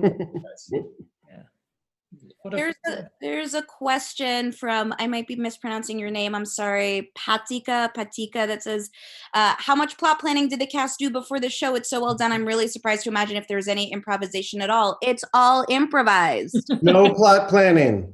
Zero. I mean, we know that somebody's going to die in the first scene. Yeah. In the first scene, we do know somebody will die. Be a detective and suspects, and then we know that at the end, the detective will figure it out. But like, there was no. I'll let you even from the get-go, because I think, Tim, you were planning to be the victim, right, when you came in? And actually, I didn't mean to intrude. The little video that plays, that's actually, I'm controlling that from here. And when it stopped, I thought it was just going to leave a blank screen. And for whatever reason, it didn't. I popped up. So I'm in that scene and going, oh, fuck, what am I doing in this scene?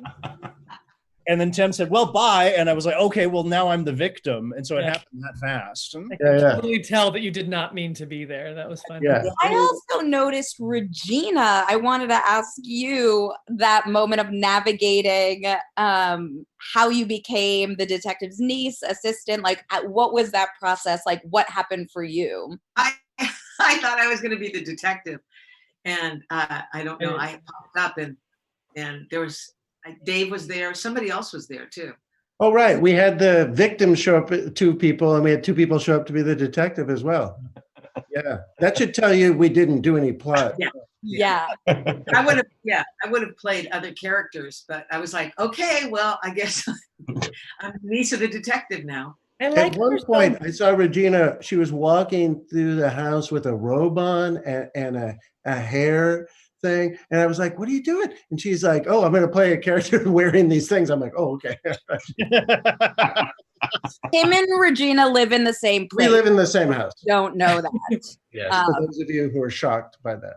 There's a question, is it harder or easier the second time since you have practice but have to stay original? Oh, I think it's hard if you're the detective, no matter how many times you do it. Detective's hard. Detective's hard because you got to be like, you're so much info flying at you. Yeah, you're kind of driving things. Yeah. And like the 3 or 4 minutes when my camera was off, it's like, what happened to the camera, Dave? Did you just forget? I thought I turned it on, or I thought, this scene's going pretty well. But you couldn't. Like, why do I only see Ben? But if you're not used to improvising and looking to see if you're on, the camera is on. It's so funny. That's so funny. We had practiced this thing where you can start relating to the other person's voice before seeing him. So Ben wound up doing kind of most of the scene in that way. It was cool. Yeah, Diane Fa says that worked since you were in the pew facing him. It was kind of a cool effect, totally, and like different like camera angle. It felt like a camera angle, which is something we try to recreate when we're on stage, right? We think of like movie shots and transitions, and so to like actually be able to have some of that technology, it's like, what are the constraints and what does that enable? And that was a cool effect. I thought it was totally intentional. Tim, there are a few folks that have been asking to see your notepad. My notepad? your notepad. I don't. Or Dave, did you keep a notepad? So Dave Yeah. probably kept one too. That's mine. So the question I think is for like folks who are keeping track, right? Like, what are the things? Cass, will you share? Like, what are notes that you're taking? Names. Names. And I was like, oh, Detective Regard, Franco-Dutch. And when I wrote it down, I was like, that spells regard. Grumbly the groundskeeper. He was an aviator, we said in the first scene, but we never brought back that he was an aviator. There was a locket. Right. The locket. We didn't deal with that either. So we lost a lot. Fly, spread your wings. Fly, spread your wings. Yeah. I want to know too. I'm going to watch the video later because I think those pumpkin lumpets were pumpkin lumplets. Lumplets. They were I everything. think they were lumpets. They were lumpets. I think they The were first time you said it? Yeah. You want to put a buck on it? Yeah, I'll put a buck on it. I promise I did not call them lumplets. All right, I'm gonna I think it was lumpets. But I'll pay you $1. I'll pay you $1 if I said lumplets. We've got a buck on that now. That was a fun character. Snake Charmer. I know I never charmed a snake. Hedge maze. Is Ken known for his insult skills? No. In person? Those were, again, it was just kind of just keep stringing words together. And it was the first time, I forget who, I guess, Tim, you were the one that sort of, said, then he said something very rude. And, as I'm sort of stringing that insult together, as it came out of my mouth, I went, oh, this is not going to lead to a good place. So it was just, every time it was, okay, what words have I not used? It was really, really fun. You're trying to be old fashioned too. I was trying to be old fashioned too. Yeah. There's a question from Deanna about how did you settle on this format for Zoom? And Tim is sort of the director of this format. He sort of like suggested it. I wonder if you want to answer why you thought this would be a good one for Zoom. The first time we get together to do a rehearsal, someone, I think Dave and Ken, or you two maybe, or somebody had some backgrounds that they were playing on their screen. And I was like, oh, that'd be perfect for scene work. And so when we did our first show, which was scenes in a movie, I had us do one scene in backgrounds. And then I was thinking if there's some formats that might work well with backgrounds. And then Murder Mystery also has that point of view murder in the beginning. Even when we do it on stage, it has a murder to start. So it seemed like it would adapt well, possibly. I have a little plug to make. Great, and I'm gonna jump in with a quick donation update because I've just got like live update from Hillary. $1,117. Folks have donated today. All right. Amazing. Which means that comes to 2,234. Yes. Thank you, Thomas Coates. All right, amazing. That's both nights. Wow. And he will match up to $2,500 for this show. He'll match up to $2,500 for this show. Oh, come on! Oh, please, let's do it. Yeah. There's still 163 folks hanging out. And again, like, no pressure. A lot of folks are hit so hard by everything happening right now. And we are 100% so happy to freely share this. And if you are inspired, if you have the means, if you can donate a couple bucks, that's awesome. It's so appreciated and goes a long way tonight. So thank you. Tim, you were going to say something. Oh, I was just going to say next Friday, we're going to do a film noir. And also have some backgrounds. And what I want to say is, and this isn't a promise, but hopefully we're going to have some cool technical abilities because we're working with Remy Fraser right now, who does an improviser who does amazing tech stuff as well. And he's trying to get up to speed enough where we can do some really cool stuff. So tune in next Friday if you can. Yeah, like fun playing with like lighting, like noir lighting and stuff could be super fun. Yeah. The best part about being an improviser is pretending you're smoking. Yeah. I was just typing into chat. Are we all paying attention to Reg enjoying the cigarette? I just like that in the corner. Oh, thank you, Eve and Ashland. Hey, Eve and Ashland, thank Thank you. you, Diane, Hillary's mom. Thank you for coming. Hillary's mom, hi, we love Hillary so Hillary's mom. much. We love Hillary so much. That's so exciting. And Saturday, Kathy Rowland, my mom, is asking about Saturday. Saturday is going to be a version of the Gather. And if you've ever seen the Gather before, it's a combination of storytelling, like Moth style personal narrative storytelling. So we're inviting guest storytellers, and then improv. So improvisers using those stories as inspiration for their scenes. It's super fun. I don't know if any of you out there have ever seen it live. But the Gather is super fun. So that'll be Saturday. Noir will be Friday next week. And we've got something different every night this month. I'm like super, super jazzed about it all. Oh, Gianna, you've seen it. Awesome. Donna, didn't you tell? Did you tell one? Yeah, she did. Awesome. So cool. Cool. Ben, people want to know about New York and New York. Are you doing improv in New York? New York. The question is, am I doing improvisation in New York? Yeah, I think so. Like, what are you doing in New York? Give us the update. Basically, why are you not in San Francisco improvising with BATS Improv? Yeah. Justify that. That's the question. Answer the damn question. Yeah. Yeah. Then update, please. What are you hiking? People are getting a little saucy. Okay. We're in New York. My wife Rose and I are improvising life in New York with 3 kids. I bet the baby is new. The third kid is a new kid. Yeah. He's new. Yeah. That's how babies work, Lisa. How new is the baby? He's a fresh one. It's a 20-year-old baby. How fresh? Well, how old? How old is he now? Yeah. Almost 6 months. Come on, 6 months. Come on. Yeah. I saw a picture of him. He's so cute. So cute. It's really such a treat to see you here with this cast, and yeah, it's so wonderful, Ben. Yeah. Do you have any other questions? Do folks have other questions out there? Oh, just want to shout out Charmin said, yay, there's improv classes. And I forgot to mention this at the beginning. Yes, there are new online improv classes. Please check them out. There's a link if you go to the homepage. Don't make the mistake that I did, which is clicking on the classes sidebar, because it's not linked there. But on the homepage, it says virtual classes, new BATS virtual classes wing, and there's a picture of a laptop. So go there. A lot of awesome offerings, some levity and connection in this time when it's often hard to find levity and find connection. Yay.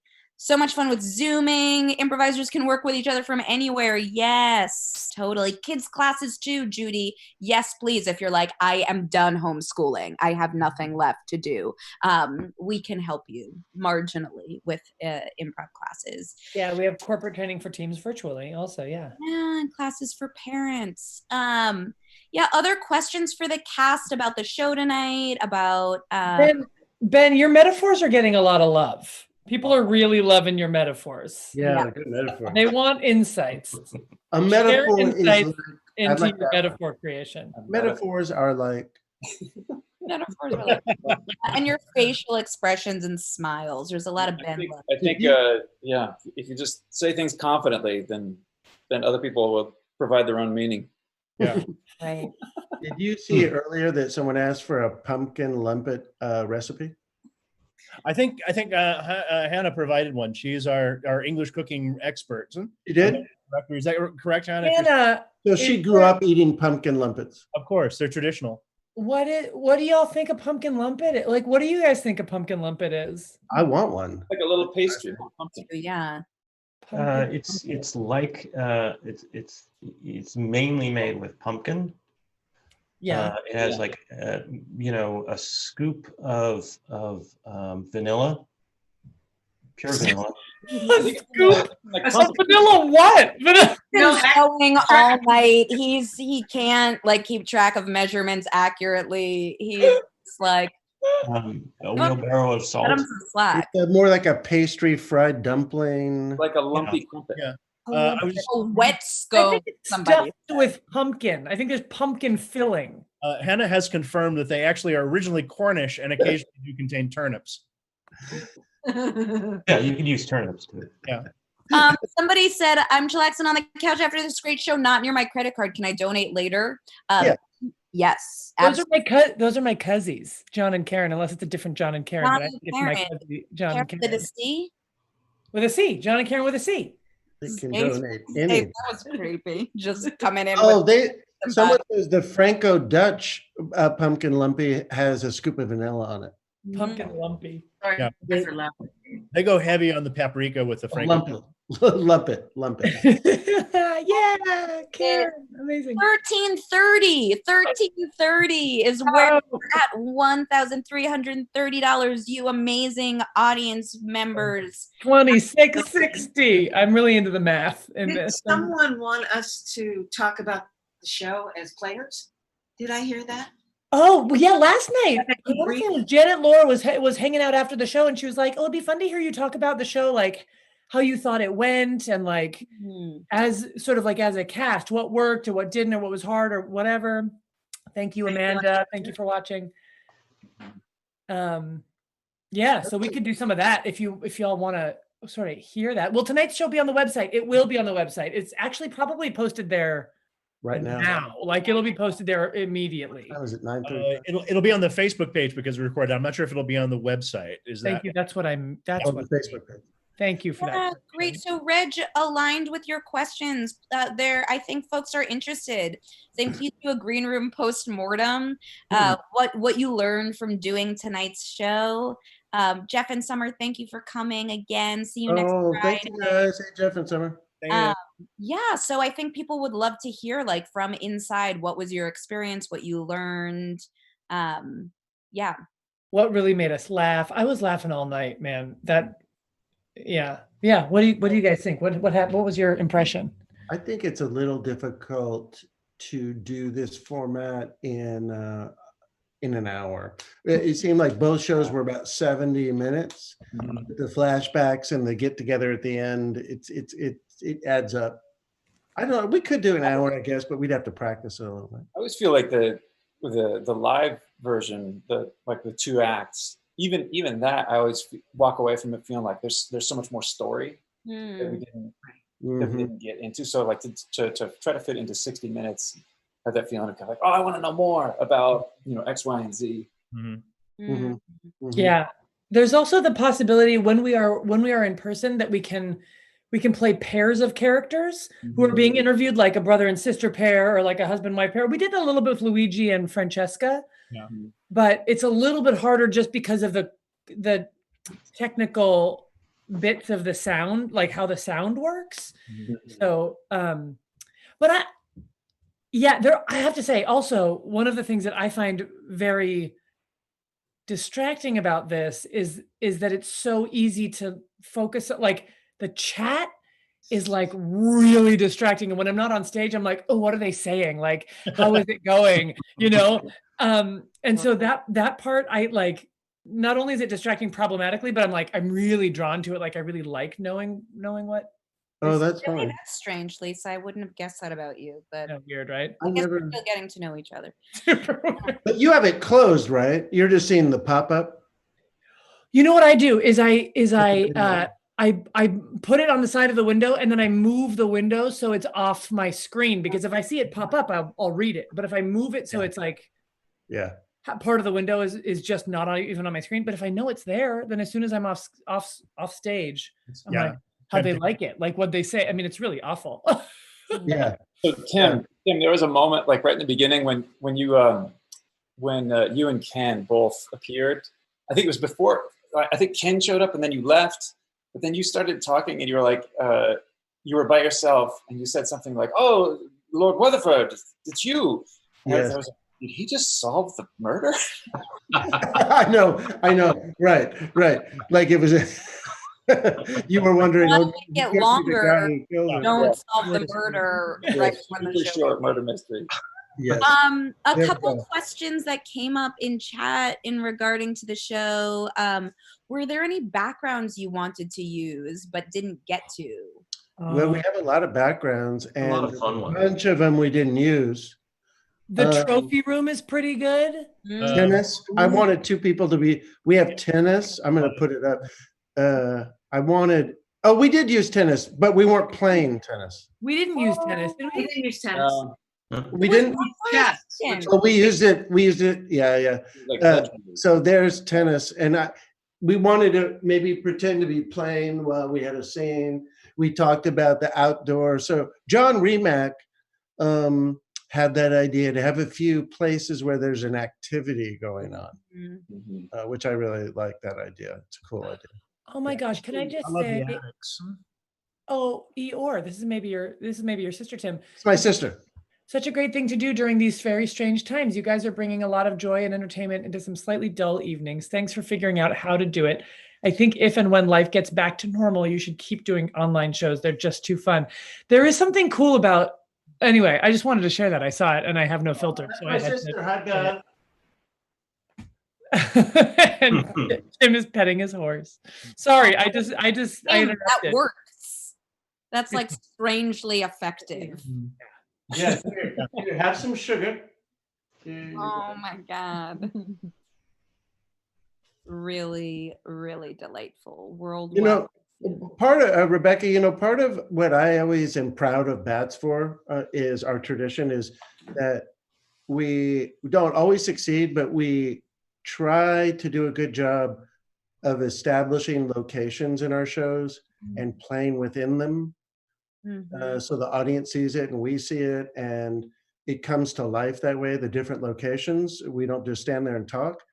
And in a way, what we're doing right here with these, it's kind of cool. I feel like it really goes with BATS because we've always done that to I think a pretty high degree. I like seeing it like really tangible like this. It's interesting because we have to be so clear about where the location is going to be, for everybody to load the backgrounds. And it's, when we do the live shows, very often people will be out doing a scene, and if you're in the wings, you go, wait a minute, did they say where they are?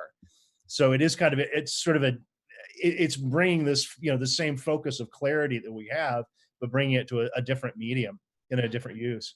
In fact, this exercise may make us better when we get back to the Bayfront because we will be we'll be super clear about our locations in ways that we're not always, Yeah, that would be cool. At the back wall, waiting for the image to load. That would be cool to remember that, Lisa. Yeah. Julia, you don't know me, but I've been to a million BATS shows and I've taken a bunch of classes here, there, and everywhere. This is also familiar and comforting. Thank you. Yay. Thank you, Julia. Thank you for that comment. These comments are so uplifting. Meanwhile, Dave apparently is getting undressed. It's fine. It's just a bonus post-show that you didn't sign up for, but you're getting. Have we been doing murder mysteries for a long time at BATS? We have, and this is a format created by Andrew Merritt, who is a long time, like 20 plus year community member and player at BATS, took a lot of classes, has been performing, has taught, is now doing improv up in the North Bay. But he created this format and we've been doing it. Yeah, we've been doing it for a long time. But we haven't done it for at least 2 or 3 years, right? Yeah, maybe more. It's been at least 3 years. Yeah. We were doing it a lot. Yeah. So we kind of put it on hold, but it seems so perfect for this format. Oh, this is an interesting idea. If you're wanting to do longer stories, it might be fun if you did 45 to 60 minutes one weekend, part one, and then to be continued for the next week. And it would keep us all in suspense and ready to tune in the next week.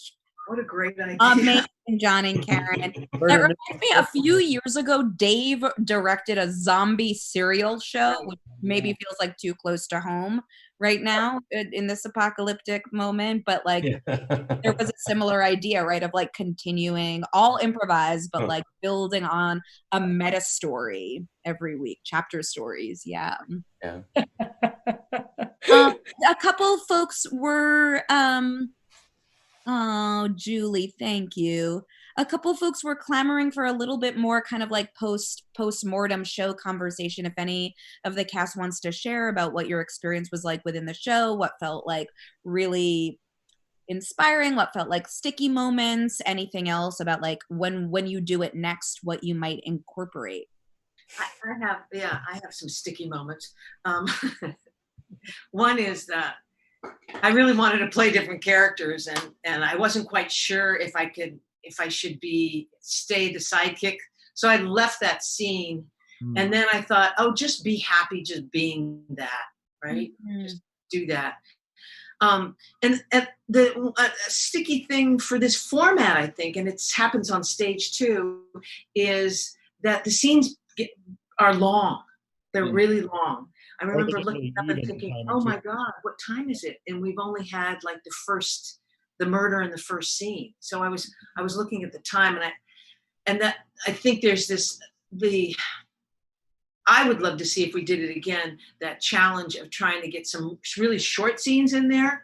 Yeah. And then having the long ones. So it's a little formulaic in terms of, we meet the person, we find out what they do, then we find out their flashback. And I think it would be fun to meet the person and find out what they do, and then maybe no flashback, and come back to them a little bit later to find out the flashback. So just different lengths. I was thinking I could have helped pop in and spur getting to the flashbacks faster too. Yeah. Of just jumping in, so we're in the flashback, and I was a little hesitant on that.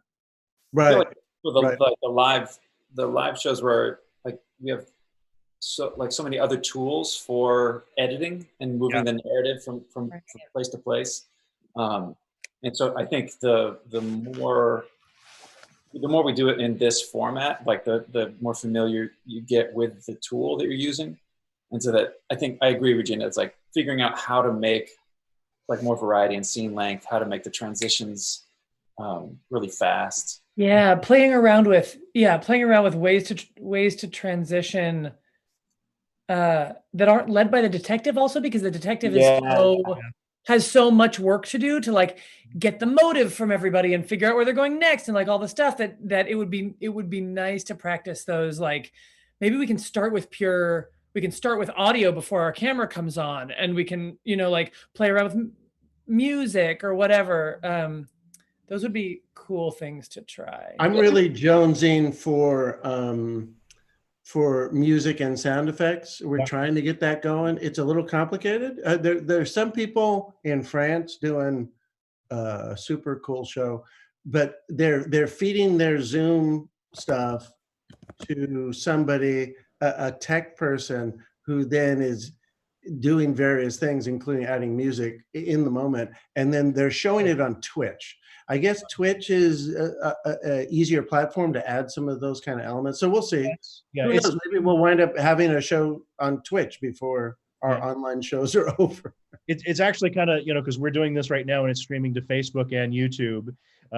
This would just be going to something else and then out to Twitch. It's kind of a similar thing, but it's, man, the tech pipeline has been interesting. Yeah, it's been such an interesting thing to figure this out. There's a lot. Dave, how did you pull out your eyes are dilated, you're pregnant? That's just being a great detective. You can I could take the smallest clue and infer from that where you went to school. It's really delightful as an improviser to watch you all improvising. Like I just always get so like delighted. I'm like, I love them all so much. And like seeing these moments where like when Dave said that, and it was like, it's an absurd thing to say. And he was like, I can tell by how your eyes are dilated that you're pregnant. And like that moment where like reasonably in life, like someone would be like, no, that's not, but then Lisa, just you're like, saying yes to that offer, right, made us all so happy. Like it was so great. Donation update, Lisa, get ready for some math. I'm so ready. 1415 2830. Tim, I was doing the math. Cal Berkeley, not Stanford. Cal Berkeley. It's a competition. So drama major. Cal Berkeley. Drama major. Wow, good night from Juneau, Alaska. That's my Girl Scout camp friend, Cornucopia. She was my camper once upon a time. Now she's staff. She lives in Juneau, Alaska. Oh, So cool. Thank you for watching. Should we say goodnight? What's Or that? should we stay on? Should we stay on any longer? or Probably we say should be goodnight? wrapping it up. Is anything else cast final? That's motivated by hunger only. Sorry. I do want to say I absolutely loved. I was delighted by how it just rippled through the cast. That moment where everybody was saying Rutherford after scoring up Rutherford. I mean, it was this wonderful little like musical rhythm canon that I had the hardest time keeping a straight face during that. You guys, I have to lift this up from my dear improviser friend from college, healthcare worker here. She's a doctor. This performance reminded me of how much improv wisdom can help us in the hospital. Thank you for this, which is so cool. And she's done work teaching improv skills to physicians as well. She did some of that in med school. So that's totally awesome. Thank you for sharing that. Hey, Bryn, thank you. Oh my God, what a delight. Elizabeth said, thanks for playing, Ben. Yeah. Yes, thank you, Ben. Yeah.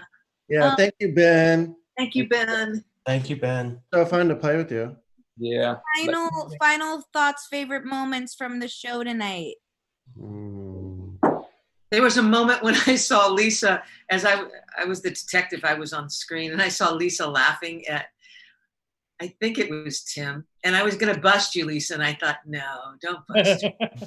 You know, you were in pain. You were like, I think my favorite thing, because the visual made me laugh so hard, was Dave asking to see my hand. And when I went like this, when he held his own hand up, it's also backward. It's also wrong in a way. It's just, It's the best remembering that you all are just by yourselves. Like Lisa, again, a moment where I was crying laughing was when you were dancing, and I was like, Lisa right now is just in her house, just like dancing by herself. in her living room. Like, really delightful. There was a moment that I loved, which is when we were all gathered together, and Tim called up the flashback about piss wiggle, like oh God. Oh God! oh, that time she ate so many pumpkin lumpets that she we like went into the whole thing, and then Dave was like, "Oh, sorry, I thought that had anything to do with what we're talking about." And it's like, nope,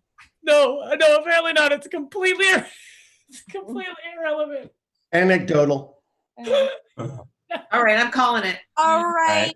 Right. Thank you, Cass. Thank you, audience. Thank you, everyone. Thank you, Rebecca. Thank you. Thank you for Next coming. week. We'll see you next week. Yeah, Friday and Saturday, 8 p.m. for sure. Come and check it out. Classes on the Thank you website. again for tuning in. Thank Take you. care of yourselves and each other. Bye. Bye. Stay Bye. safe. Good night. Goodbye.